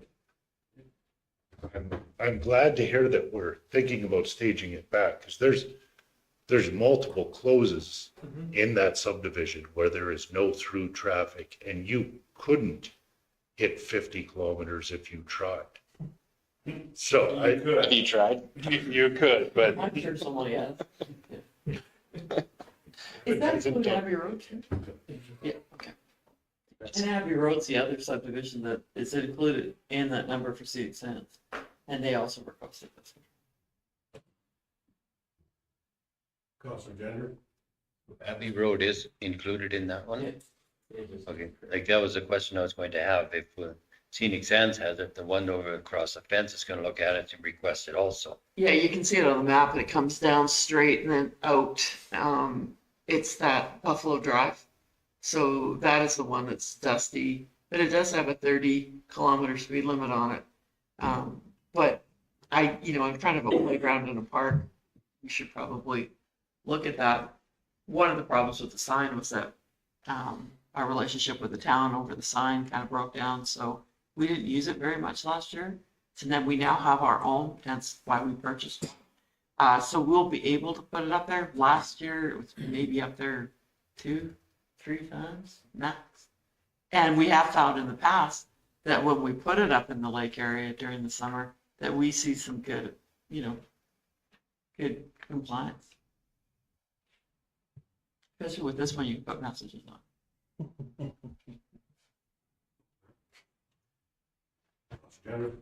Several years ago, I believe it'd be probably about 7 or 8 years ago, we had tried a product Clean Track, Yeah. and then it doubled up in price. Oh, like tripled. Was it still up in that area? From what I understand. Yeah. I haven't looked into it for a while, but I'm sure it is. Yeah. I don't even know if we can get it anymore. It just priced itself out of our playing field. Like, it was a fantastic product. Like the main one was, say, like go through Paulson Cooley. Yeah, we used it at the places where we identified really bad washboard, and it did work well for us. Federal and Wilson. Yeah, but we just couldn't afford it anymore. Thank you. Councilor Brewer? Secure, whatever its name is, today. We do it, can we do it twice? Ooh. Can we do it? PCO. Going into Oh, CPF? yes. I'm not sure. We have an agreement with CCS. We have an agreement with CCS, so I'd have to look at the agreement. We have an agreement with CCS. That's rolled off there like crazy. 3 trucks going in, 1 coming out. We had cows down by there. I was amazed at stuff. Yeah, but we do have an agreement with them. West off So we can look at the agreement and see what's in there. Okay. They blow out on the highway. And we looking at the policy. Yes. We get clear direction on the policy, like how you want to see, how you want to see the cost sharing, how you want to see it. I think probably what's the least clear right now would be that, like, we can get a little creative on cost sharing and put forward some ideas on that, but what I don't have as clear direction on from this discussion is what criteria would we still consider funding from tax dollars? Because it sounds like not everybody's ready to give that up entirely. But, you know, it's always been around there that if you have clusters in the past, that you could, that neighbors could talk to neighbors and one person put the request in. You know, I think that's not new, eh? But it's just by choosing to do these major ones voluntarily is because I think what you were bringing up was Dr. Stevens, that the people had the option, and if they were clustered close enough together, they were on the 200 meters, they had that opportunity over at their backyard barbecue that they could how they could bill out. Well, I can't believe I'm saying this since it's my ward. We have a potential $33,000 request from Scenic Sands. If there is no user pay, the month after we get that, we will have a request from Buffalo Meadows to do their entire subdivision too. If there is no user pay, then Jewel, there is no reason why they won't be the following request. This will snowball. If there is not some buy-in from those that are benefiting, it will not end. We might as well double our dust control budget because that's what will happen. So, Andrew, just scroll down a little bit on this, or up, I guess, other way, yeah. So out of these, have we, that narrow it in. Have we, what are these are considered to be industrial sites that we are doing because of the industrial? Are all of these considered to be that way? Because I don't see the one at the Scenic Sands is not something that we talk about when we originated the cap levy. We were going to use that money to improve the roads, do some dust control, et cetera, or reduction. Did we take any of these out and say, okay, here are the ones that are done for personal and private dust control for residents, comfort, but caused by industrial use, and then other ones are just residents' comfort. I see the one at Scenic Sands as just resident comfort, not industrial use. There's nothing at Scenic Sands that's causing that. The only comment I would make about Scenic Sands and Abbey Road is that there is the road going into that subdivision, which does get quite dusty and washboardy. That, you know, maybe you could look at a smaller application right at the intersection. Most of these are done either by resident or council request, and it's because of industrial type traffic, or they've been areas identified by staff. Like, I'm not talking just any staff like Dan or Greg. Yeah, you know, but I mean, you're driving around and it's a little dusty. We should do that. But no, I mean, they go out and carefully consider, you know, what's going on. And it's for safety issues. You know, like we do have some areas that are awful, like Paulton Cooley. I mean, the washboard in there would rattle your teeth. On the Fritz Hill Road, till we started using the oil, it's the same thing. The Scholar Road, that's because of the gravel traffic. And same when we used to do the Fort Bend Road before we paved it. Now the Scholar Road, we know that the pits down there, one I don't know if one's sold or if it's going back into agriculture or what's happening with it, but there is some pits down there, but on a much smaller scale. Can we cut back on the Scholar Road? I'm not sure. I just was wondering, like what we collect in cap levy, does it offset at all? You know what I'm saying? There's that might be a criteria that we say if we collect, you know, $200,000 and that covers the industrial portion of it, maybe these other ones need to be the other portion. I'm just throwing that out there. Andrew? So I was gonna just sort of answer your original question there from this sheet of the MG30 stuff. Most of them you can see are provincial highway intersections. It's typically what they're doing.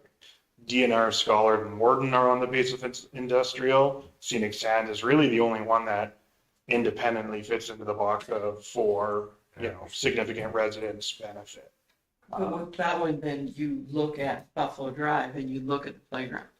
So do these playgrounds that are on these access roads and subdivisions, do we treat them like cemeteries? That's the question for council. Yeah. One question that our administration will request the council, comment on, and which would help for policy development. Like, it's so hard when you look at what we do with rural, and then to come to these kind of urban type areas and come up with a method that's fair. We struggle with that with water hookups, right? You get an entire hamlet. What do you charge them to hook up? Councilor Stevens? I can give some more input as to how I would like this crafted. I think everyone here, or I'm assuming everyone here, is on board with cemeteries. That's just something that is on the count, and that's respect. I think we can exclude the haul roads. If we've designated a haul road, then that is in theory what our cap levy is supposed to be helping cover. And then if we get a safety request or an area identified by staff as a safety, which is mainly our intersections, there's not normally a house or a residence at that intersection. They're usually a ways back. So now we're getting it narrowed down. So what would be eligible? Anderson subdivision, Scenic Sands, Jewel, those type. Oberlin subdivision. Yeah, those type of, it's easier than arguing with them. Those would make sense. And it would, in my mind, it's no different than what we did with Buffalo View Estates. That community wanted dust control, an oil product. It was just passed on to them through a local improvement tax. We're just looking at one step down. Does the community want a dust control product? This is the cost for the product. We do the work, same as it would be for an acreage or farm. We are doing Scholar Road again. We have got a new guy that's going to be taking gravel out of that area. And he is already in the Big Valley area. And that contractor has a pit on the highway, but it's starting to get a little bit empty. And he has made a deal to pull gravel out of there. So are we doing it this year? We'll be doing it this year. We're just talking about how often and how much, based on the gravel haul traffic. As it needs it. And, well, from what we're hearing, we don't see a lot of traffic coming from this operator down there. If I can, the cost that has been reflected in this document here reflects somewhat of a reduction of the previous dust application that was done in years before when the entire Scholar Road was done. This is the reduction where we're doing specific areas in front of residences and ensuring that they're maintained for that use. Because we did make it the Hall Road, not the Webster Road. Absolutely. It is the Hall Road. Thank you. And I do have concern on that also too, because we've had multiple complaints of the dust coming off of that road, even doing the intersection coming onto 5. They're coming out on a bit here on that. Yeah, and over the years, there has been numerous complaints. I know maybe pit stuff like this, maybe right now is not our time, their time to be hauling gravel. They'll wait till the hot, dark days of summer. Yeah. Question back though, when we talk taxation or you talk billing, could, like the main roads into these big subdivisions, could that not be part of either the taxation through a improvement or something into them if it comes down to the fact of them having it? Like a special tax. You're not doing you're not going into all the crescents and stuff like that, but for the main road, the collector roads or the transmission roads or whatever you would call it. I'm getting water lines. Getting water stuck in those, but. Material collector. Yeah, the main roads coming in where everybody takes off of, is that something that can be charged out if the community association, and once again, we know not everybody agrees with community association. But, if that request came in with that agreement, could it be something that was put back out again? And that would be as a user pay system. So the last time we did a dust control product in a subdivision at the lake, we tried to get them to agree to pavement because we knew that was what they were after, but they didn't want to pay it. So we went to a dust control product. They were on the hook for a 10-year payment, 10 or 15, 10, or I think it was 10-year payment on a product that was built to last 2 to 4 years. So we constantly dealt with maintenance issues and disappointed ratepayers and angry ratepayers. And even though you tried to explain to them, it's dust control, the best we can do with dust control is a year, right? Maybe 2 if you're lucky.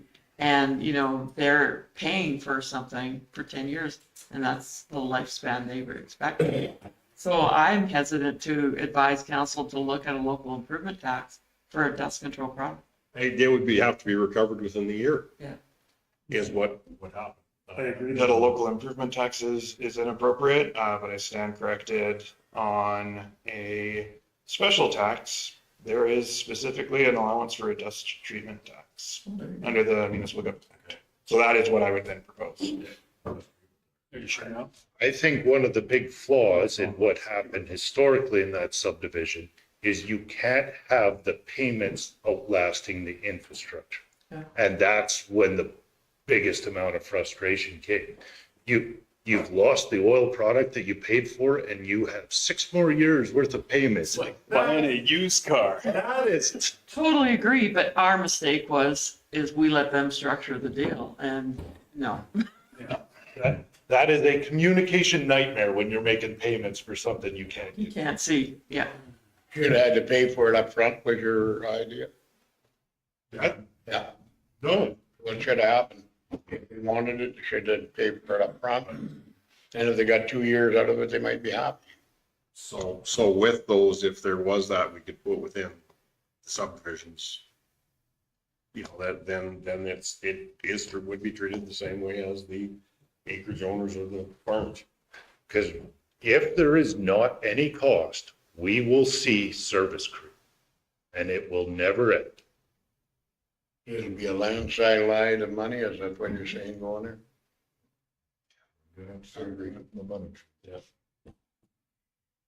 Yeah, and out in the county, it's tough if you're a rural acreage and that dust is blowing in.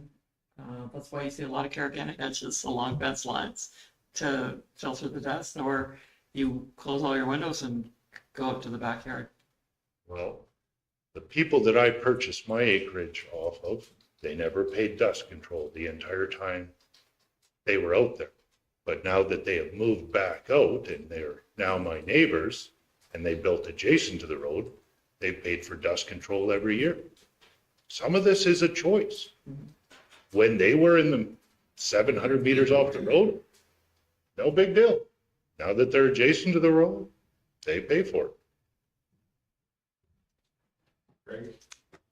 Just looking at the map here, and at Erskine, there's one right at Erskine off of the highway. That's Fifth Avenue, right? Yeah, on the very west side. We have to do something. One at 21-2, and it's just an old back road. No, that one's not an old back road. That's one just west of Neat's. You're going 21-2 is just south. Is that the one south? And it's a hard surface, isn't it? Oh, sorry, it should say south of 12th. Instead of north. That's the one in front of Heartland, Murray. Heartland, yeah. Okay. And it probably doesn't need any application. Fifth Avenue. Pretty good, but it needs some Paved at help. Erskine, we did ask we were going to pave it, and we got an outcry that there was no way they wanted pavement because they felt that people would use it as a raceway. So we then dust controlled it. And it's funny now that people have gotten older and moved away, sold their houses, now all the people that moved in seem to want pavement. But it's hard to go back for a single stretch of road.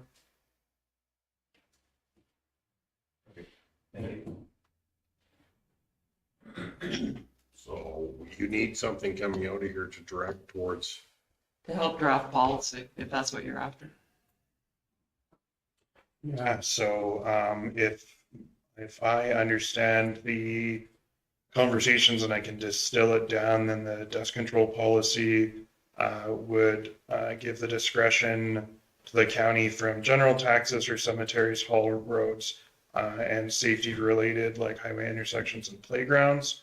But then outside of those three categories, it's 100% user pay with multi-lot subdivisions or bigger groups. I'll have to work on the phrasing, obviously.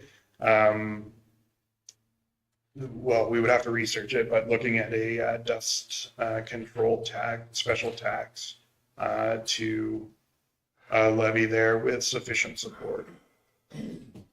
If I may, Mr. Reeve, would it, council like, I guess, a set of definitions? Because as well, we do have rural halls. Like the Linda Hall has dust control across in front of it as well. Also it's a playground, so it's a safety, falls under the safety. And cemeteries. So. No, the first one. Need the list. So we'll just include that in that realm then? Okay. We can put a section of definitions in the policy. Yeah, you put them in, but I mean, it does have playground, there's a ball diamond right there, most of those holes do. Yeah, playground, swing, slides and all that. Counselor It's Gunn? used pretty well every week. Counselor Gunn? I guess like I'm just looking at the policy itself on number 4, like we still have 2 choices, but we're gonna have to change the number, the wording in that one. And then also in number 6, I'm just on, okay, we have the right to be able to go in and rip it up anytime. I'm just kind of wondering, like in the past, we have had some concern with landowners. Why the hell are you ripping it up? So like, it'd be nice if we approached the landowner and said, okay, this is what we're looking at doing. If you don't mind. It isn't in writing, but we do it. Yeah. So we can put it in writing if it makes you feel better. And I'll be honest, and my time on council, and I'm not knocking staff at all, but we have done that multiple times where we have went in and ripped stuff up. I think we may have learned our lesson a little bit, and are having that conversation. But that's what pisses people off the most. It's not the fact that it's being ripped up. It's the fact that nobody told me you guys are going to be here and now you're ripping it up. I will sit here and say that there's been much communication on the road in my area that we've had lots of complaints on. And the last time I did not go out with people, but I think there was an agreement reached. That would be, the road I'm talking about. So the old Bible road. Yeah. Yeah. But yeah, we've met there how many times? So we were in areas for sure we're doing it because I think Dan and I were there 3 or 4 times. And all I'm saying is that if this group here, whoever is sitting here now may change, but if it was in policy that is a must, you would save future counselors a big headache because, number one, staff does a great job following policy. I think in the past, it wasn't anywhere near on the radar. People were different at that time. But I can remember going to a number of places where sat down with a beer and having a session with the individual, and they said, Nyberg, this is BS. Just tell me you're doing it. I would have paid to have it done, right? So that's kind of where I'm at. And I'm talking numerous occasions. So I think we've learned, and I kudos, but I think going forward, if we're going to touch the policy, let's put it in policy that this is a must or a shall, not a may or, yeah. If I may, Mr. Reeve, just a comment. And all interactions that I've been included on and have reviewed and seen from previous to my time being in the position, staff has made the contact and has discussed with ratepayers multiple times options. However, sometimes when the answer is no, when they come back and say, can you patch it just one more time? That is where the rub is. And unfortunately, staff has to make that decision at that point in time. But you know, It's unfortunate, but it and is. to that end, Gregory, I will always defend staff, you know. Yeah. Oh, absolutely. But I cannot defend when the policy was that we, just give the people, okay, if you said, we went 6 times to them and said, listen, I threw my hat in the first time, they kicked me out. Next time we sat down and we had a coffee, next time, we had this situation. When I sit in front of that ratepayer, I can say, we talked to you multiple times. We knew this was coming. It's getting worse. Do you want me to increase your taxes or do you want me to just rip up and then it's defendable on our part? Lots of the times I know, like the one area that we would have most recently ripped up and changed product on it. I mean, absolutely, a product was required there. However, we changed product. We've had nothing but positive feedback from those people in that area. And I mean, we had the discussions. It took some time to bring them to that point where they were all right with it. However, I mean, the discussion was made, the product was used. They're seeing good results from it. And so, I mean, we get that feedback in a way. So it's good. But we have also had other roads that Public Works said they were going to rip up and patch now for 4 or 5 years. 19.5 is one of them, and it's gonna stay patched. But there's also the one south of Buttermilk Slough. That's the one. Yeah, because we had so many outcries on that. We have been looking at that road extensively and Just keep looking. we have been reading that road to ensure that we can maintain a surface that equals the level that ratepayers along the road feel as though they would like to continue with. Drive the speed limit. That's just the piece, we talked speed limits before. If you drive the speed limit, there's really nothing wrong with that road. There is a couple decent sized holes that have developed sometime over the past season, so. I know, but that happens every year. What are you doing on that road? I've got a bed. What? I've got that road. What are you doing on it? I have ton falls with. You got a 3/4 that's well overweight. Don't be kidding us. Fuel tank. I'm just kind of wondering how does staff handle on 19.5 with the farmers along there? Because there's been multiple, say, like times of silaging. Well, we have an exit on different locations, other than 19.5. A lot of them will access it from 38-4. Yeah. So they go across someone else's land in order to get. Sometimes. Thank you very much. Yeah, it is a light oil road. Okay. Does that give you a little bit of an idea? Yeah. I think, Better than what we have. yeah, I think that's it. The free for the 3 categories, group paid through a tax on the other 2 categories, and notice to beneficiaries when dust control is contemplated being changed. And I think that's a good one, Ernie. I think it'll save future counselors and staffed. If I could make one more request, since you're rewriting the policy, the county will endeavor to use traffic counts as a delineator or justification, I guess. It gives that step where we're actually That's a fact, yeah. we're using some information before we just arbitrarily, yeah, I like Jim, let's do his road. I don't think that was happening, but Andrew? Yeah, I would echo that. Definitely, we apply appropriate reasoning. My only concern with such a provision is the inevitable, well, your traffic count was higher on my road than their road and they got it and I didn't, why not? Well, because it's only these 3 categories, right? So if we're no longer doing it based just on, hey, this is a high volume road, if it's not a haul route, it's not a cemetery, and there's no safety concern, then it's user pay. right? And the traffic count is irrelevant. Yeah, really, if I could just add into that, to Andrew's comments, we have collector roads throughout the county of Stettler where, I mean, basically designation is arterial collector and then you're to your primary, like your highways and whatnot. So we have lots of collector roads where people, will come from their arterial roads, hit main gravels and continue on.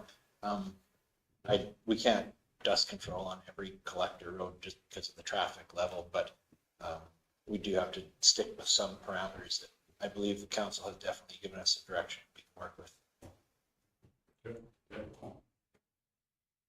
So we don't need a motion or? Maybe a motion just giving that direction to administration and I can write in all of it. Chairman, I'll give you a motion to instruct administration to come back with a revised dust abatement reduction policy, including the parameters we have set out. Want to reduce the amount we're abating?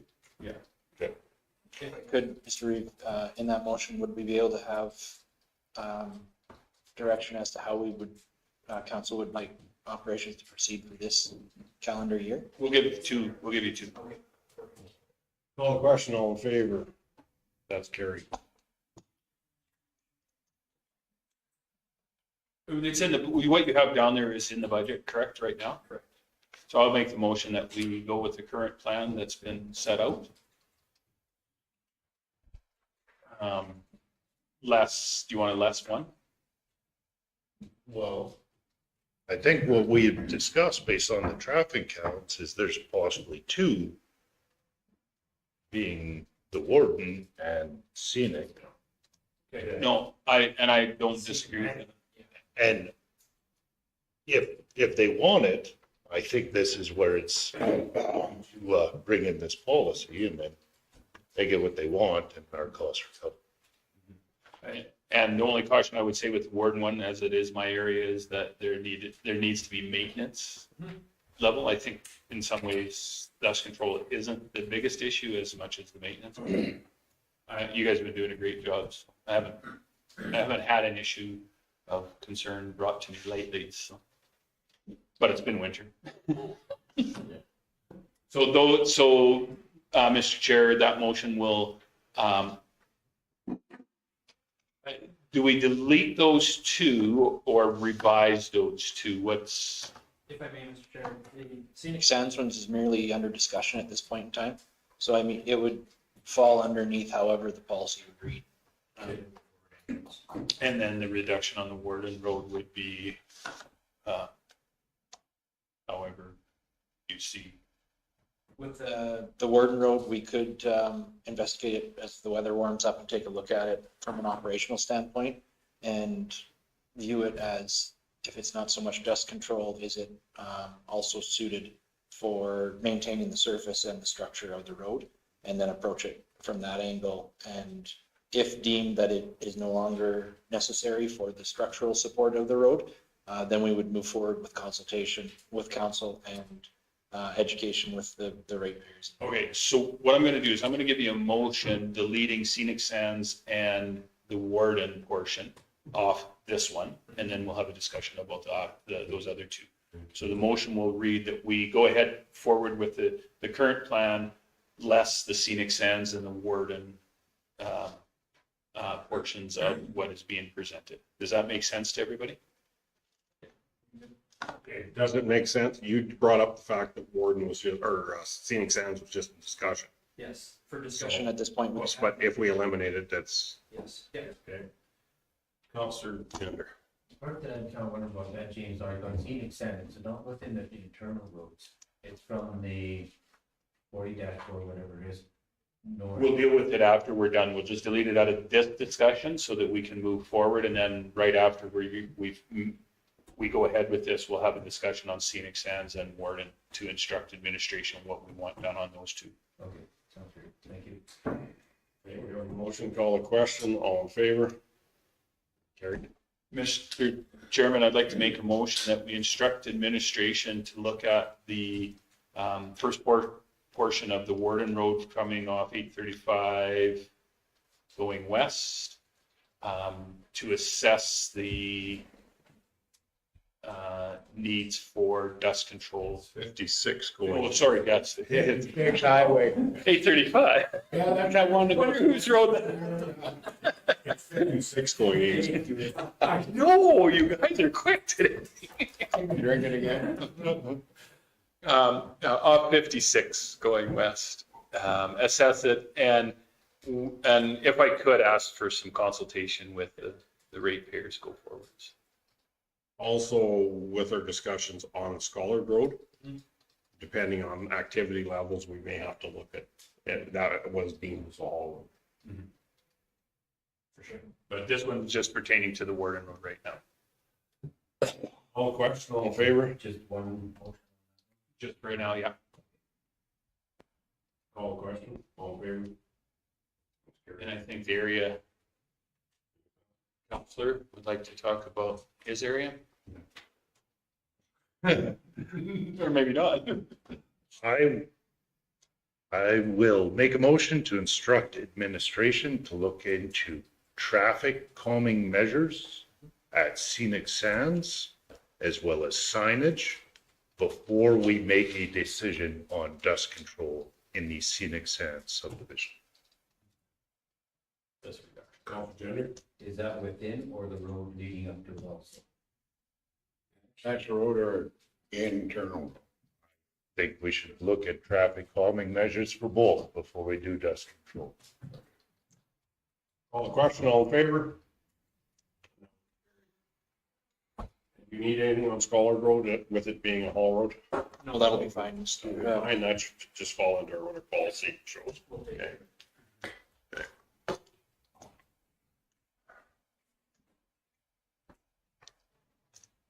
Now we're in bylaws. 10.1, bylaw 1742-25, golf cart bylaw for first reading, and then we'll be setting a date. Can I take this one, Andrew? Yeah, and it's just for first reading. It actually doesn't require a public hearing. But the reason it's only first reading is similar to a road closure bylaw. It requires transportation approval, although not the minister, it's the registrar. So we did prepare this bylaw in accordance with the regulations. This would allow members of the public to get a permit for their golf cart to be able to drive on specific county roads. In line with the direction we got, directing us to draft this, we have included just the subdivisions at the lake, as well as the connector between Bayview Street and White Sands. As I just mentioned, it'll require approval prior to going into effect. And you can see following the bylaw, there's the forms that show that we need to demonstrate our plan to educate the public, indicate where and what signage will be. And then lastly, we are recommending beyond just the signage that the system is really only tenable if we have a self-serve system for the permits. We can't get away from these golf cart permits, which is effectively a golf cart registration system. I've been pretty vocal about my distaste for that in the regulation. However, if we want to go forward with this, that is what what the legislature has given us. So roughly between the signs and either the staff time or the external time to develop such a system, we're probably looking at 4,500 to 6,000. And then while it's not currently specified in this bylaw, we can include fees for obtaining a permit to recover those costs, either in this bylaw or in the fee bylaw later. Councilor Gender had his hand up. Nikki's kind of joining us here. She must be interested in the golf cart here. Oh, she's been there the whole time. I just had a map in front of her face. He's got a golf cart. But anyway, Like, I'm just looking at number 4, operation of golf carts. It says on a highway not less than 14 years old, but then without being a holder of a valid operator's license. Should this not be 16 years old? It's kind of, well, a valid operator's license includes a class 7, which is your learner's permit. But this is literally copied and pasted from the regulation. That seems to be what is making the registrar happy. Thank you. Yeah. Is part of this dropping the speed limit on 20-4? We would have to, this bylaw doesn't do it itself, because we would typically do that through the general traffic bylaw. But considering that this needs further approvals, that'll take some time. I figured we had time to make sure that this was going to go ahead before dropping that. So if I show you the map, this is rotated so that, you know, things fit for the registrar's sake. But the connector between Bayview Street and White Sands, that's currently the default speed, which is 80 for a road under the control direction management of a rural municipality. We would have to sign that to at most 50 kilometers an hour for this to be valid, because the designated highways can only be highways that are designated at or below 50 kilometers an hour.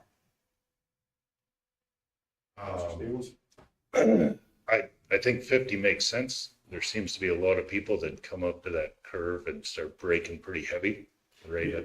That really isn't a bad road to drop the speed limit on to begin with. I definitely don't disagree. 80 to 30. And there has been an increase in dog walkers, pedestrians ever since our new development. I did receive a request. If we could get that included from the developer, they anticipate that it would substantially help out their store, which makes some sense. Next question. For this online portal, does that, if we added a user fee, would that make the portal more expensive, or is that? The price I gave is, I mean, it is a broad estimate. We haven't gotten quotes pending direction on it, what we're going to need. But that I did base it assuming the hours that I believe it would take to include the addition of a payment system as well. You will recall when we implemented the self-serve RV tags, we avoided implementing a user fee so that we didn't have to put that expense in, because it would have been a couple $1,000s. However, with these ones, considering this is something brand new as opposed to us just giving you something you already had in a different form, there's probably a little bit easier to justify the new cost, and then it would set us up for whatever other self-serve permits we may introduce in the future to be able to take payments in the same way. So it would have work that had lasting benefits. Councilor Lambert. So if I'm driving my car or my go-kart, I don't have it insured, registered, or I don't have a proper license, will we tow the go-kart? Not a go-kart, but go-kart, sorry. Put a chain on it and drag it. I'm serious. Would that be the plan to attack? Because I mean, if it's a vehicle like a regular vehicle, would we impound it and put it into an impound? Was there going to be? Yeah. Like, I'm apologizing ahead of time because I'm definitely not on side with this one. This seems like this is something that is getting to be a little too much. Maybe it's being pushed by some other people, but the province should deal with it. I don't know if we should, but let's. I don't want to register your golf cart, do it with the province and be done with it. I don't. Yeah, immobilizing it is not within this. I'll end my answer there. Mobilizing the vehicle or removing the vehicle is not, I do not believe it's within it. I have a question though. Does this extend, we've picked the lake properties, the hamlets, there's people with golf carts in hamlets. Could it pertain to that too, or is it, if you're using it in the hamlet, you're fine, or what? Because a lot of our hamlets, especially the hamlet that I'm close by, is 30 kilometers an hour already, so. Yeah, so it could, but the direction we got at the last meeting was to start with just the lake. But it would just be, we would need to designate those roads, make sure there's the signage, the education, and make sure all of those designated roads are less than 50 kilometers an hour or less, which is generally most of our hamlets are, or all of our hamlets would meet that, aside from the highways. Yes. I would agree with you. If the province was willing to register these, this is the only vehicle that I can think of that the province won't register. A quad, a side-by-side, vehicles, boats, you can register them all, except this one. Because So- they're off-road, I guess. No. How is a side-by-side not an off-road vehicle?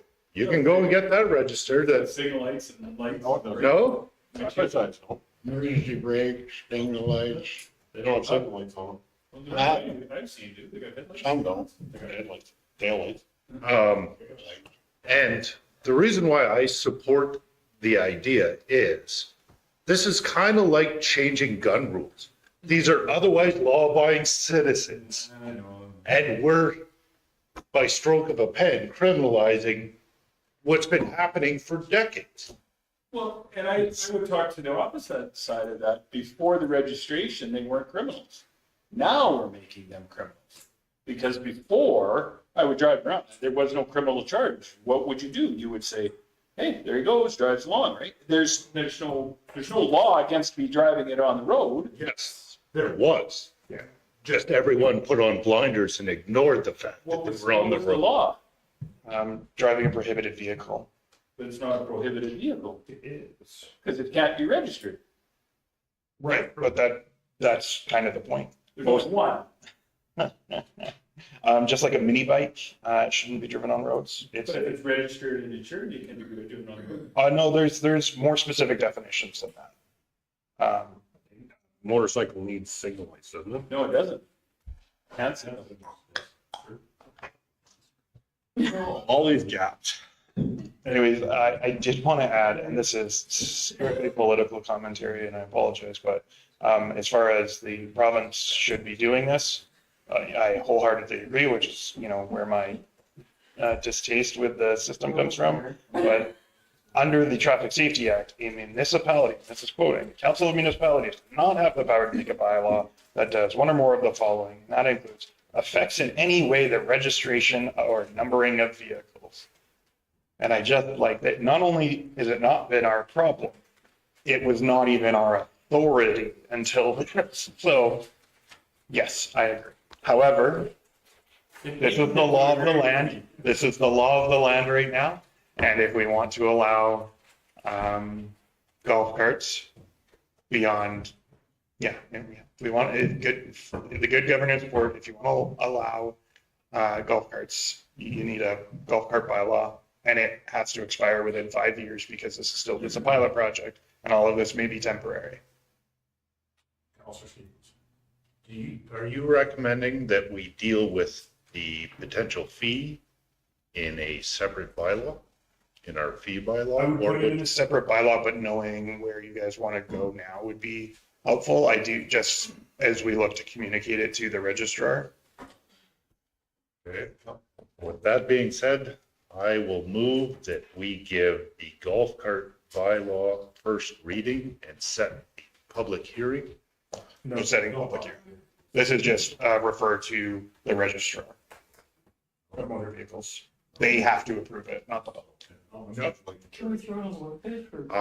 I think it makes sense to match our fees similar to what the summer villages have, which would be, I believe they're at $80. I believe that would get us back to a cost recovery for the portal in a couple years. The remaining years, hopefully will offset the cost of signs, and then it is revenue neutral. Council Maverick. I got a million questions. So can I register in White Sands? My golf cart? I live in Erskine, Alberta, but can I register my golf cart in White Sands or Ocean Sands right now? You must if you intend to drive on those designated highways. If you are a summer village of Ocean Sands resident who wants to golf cart, and we pass this bylaw and wants to golf cart all the way to White Sands, you need 3 registrations. You need 3 permits, one from each municipality. You gotta be joking, you're pulling me. It's 100 and you're gonna have, so to have a golf cart that I want to drive from Roshan Sands to White Sand, I am gonna spend $240. sweet. I thought we recognized the ones from the other communities. No, the regulation requires it. So what we could do though, and what I had There's an end run. discussed The 10-foot briefly, is especially if we build in a system to charge, because I think that summer villages want the cost recovery. They do plan on printing out the registration placards themselves and laminating. My bylaw more suggests you're responsible for it if you're the golf cart owner. Whether you duct tape it on or you packing tape it on or laminate it, I don't In care. your glove box. Give me a QR code. We could potentially allow it to be a single portal if they wanted to participate in the cost of developing that, where as you're registering, you check 1, 2, or 3 checkboxes to say which municipalities you want it issued for, and perhaps the 3 communities could find a fee structure that may be less egregious. Okay, so now could we just allow our folks to register either at Roshan Sands and White Sands and drive their golf cart on our roads? And why not? Because to allow them to drive on our roads, we must have a bylaw that designates the highways, that is approved by the registrar. And that bylaw must include a system of permitting by the municipality. I can double check exactly the wording to see if I think that there's a way to get around that. Yeah, no, it's issued by the participating municipality, not issued by a municipality. Councilor Stevens? The provincial regulations for this pilot program are actually pretty descriptive. You have to have the bylaw designating exactly what roads. And then there's a bunch of other parameters. They can't be used at night. They can't be used by anyone that younger than 14 that doesn't have a learners, et cetera, et cetera. So we have to specifically identify which roads they would be allowed on. But once this motion is finished debating and voted on, if it passes, I plan on making a second motion instructing administration to invite our municipal partners to participate in the portal so that one registration and all 3 municipalities would have the same information. Councilor Nyberg? Can we participate in their portal instead? If they were creating a portal instead of doing it manually, Could we get them to do it for it? we would still need to pass the bylaw. We could do the bylaw, I just don't want to do the work with it. And then we, I don't hate that. Yeah. Of course, we can always ask, but yeah, I see no reason why under our bylaw, we can't have a service provider provide the system of permits and registrations. It would have to be pursuant to our bylaw, but we could ask. So that is a separate motion for the fee, or for our first reading, do we need a cost or a fee for the service? The fee for the service can go into a bylaw later, and that may be better informed by discussions with the other municipalities, which Councilor Stevens has indicated he wants to consider as the next item. Certainly you could give first reading, direct administration to amend it so that we can, engage a service provider, or you can defeat it. Gender and then Councilor Nyberg. Why are we not including the road between Abbey Road and to the north there? Between those so the north of Abbey Road is the lake. I hope it's not an electric cart. It's, remember, this is rotated, so if I rotate it a little bit again, this is north now. Are you referring to Yes. the Buffalo Sands, Buffalo Lake Meadows? We just got the feedback that there was not a significant enough demand for that, and it's an 80 zone, we feel like the demand would not outweigh the frustration of having to slow down early. Both those community associations suggested that on rare occasion, when they don't use a vehicle to travel between, it is a side-by-side or a quad, which is somewhat of a moot point because they can be registered. We already have that in place. They graduated beyond the golf carts. They're all a source of. Councilman Ivory. So, Mr. Chair, and the reason that I say that after having one service provider look after it, I could see that there would be cost savings. And I could see that it would be something that either the village of Roshan Sands or White Sands would be willing to take on. Our residents could go there, whatever that fee is, maybe they could incorporate a multiple cost savings instead of the $240 that we were suggesting. That maybe then there would be that opportunity for them to look after it. Whatever the cost is would just be what our cost of registration would be. And honestly, all we're doing is passing a bylaw, letting someone else look after it. I know that seems very hands off, but in this case, I don't know, it might be the right thing to do. Opportunity for those two villages to make some money. So we have a motion on the table for first reading. We've had a lot of discussion. I'd like to call the question. All in favor? Opposed? Oh my God.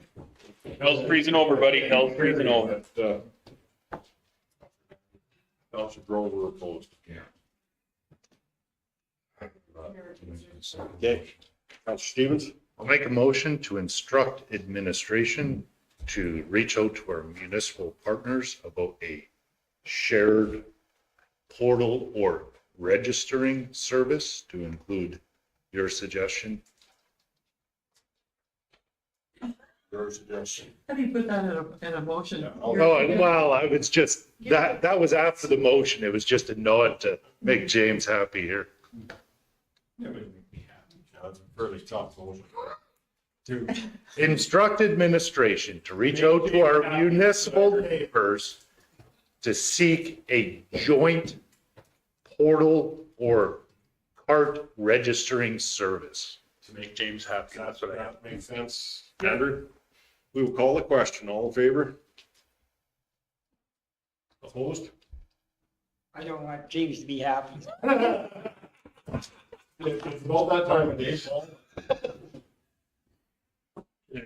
You guys would be sad if I wasn't here. You wouldn't have any fun. Consent agenda items 11.1, Stettler Adult Learning Center, Community Engagement Dialogue.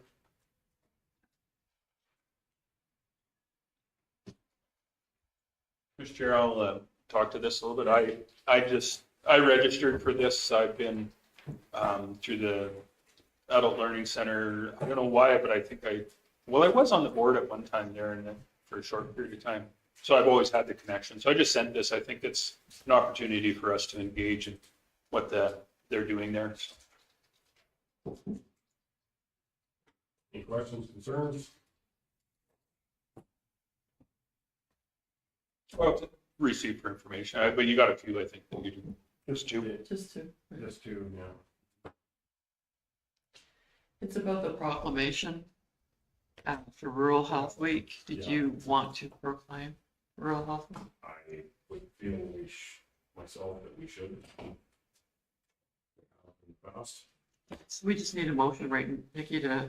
Oh, Mr. Chairman, I'll make a motion to receive the first one for information. Call the question, all in favor? And then I'll make a motion that we proclaim whatever Rural Health Professional Week of when? May 26th to 30th. Thank you, Mr. McKay. That we make the proclamation. Councilor Stevens? A friendly amendment, we could notify RPAP if this passes.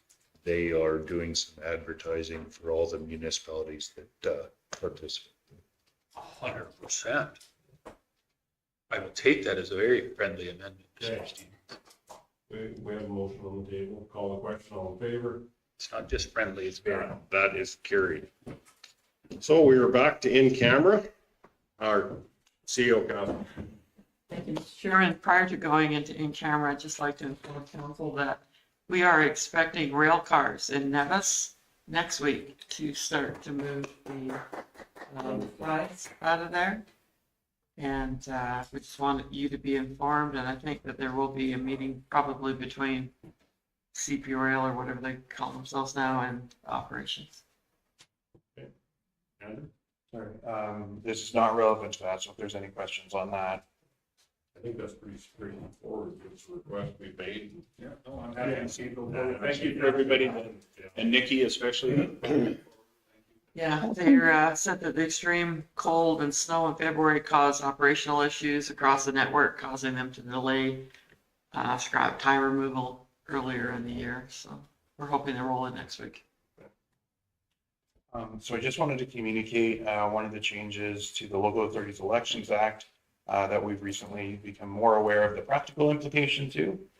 There is now a provision indicating that an applicant, and the reason I want to do it in the public is just anybody listening that might be considering, as well as those considering rerunning, an applicant or a person who is intending to run as a nominee must now file a notice of intent to be nominated.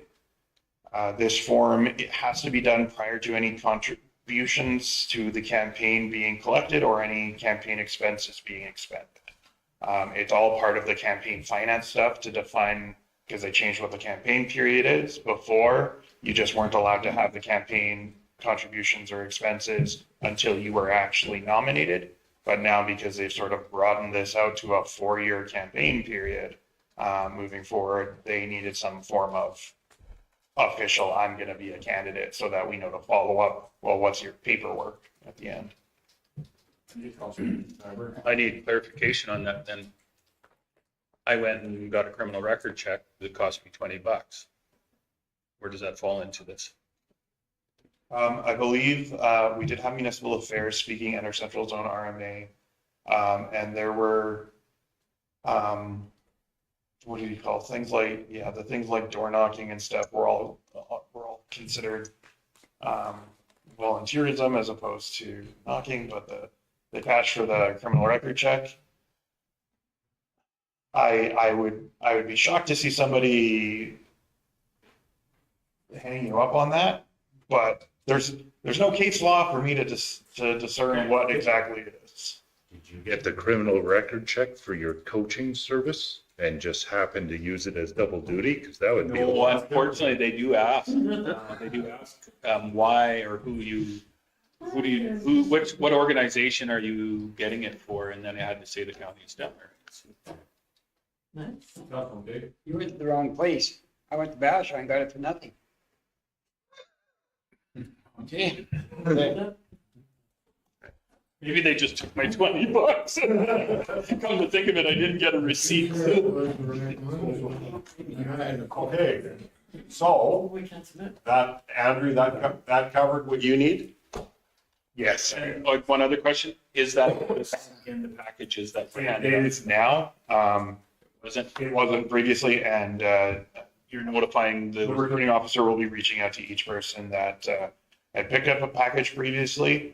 We just became, the form was just released, and that's how we became aware of the practical implications of it was. So this, and they can just come to the front desk and get the form. yeah, I think it's online as well now, but we can email in. Whereas our email for a returning officer is just ro@stettlercounty.ca, and that'll get it to our appointed returning officer. And notify you super fast. Okay, so now the next item, as I said, was in camera. Councillor Kay, The camera. call the question, all in favor?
would be carried.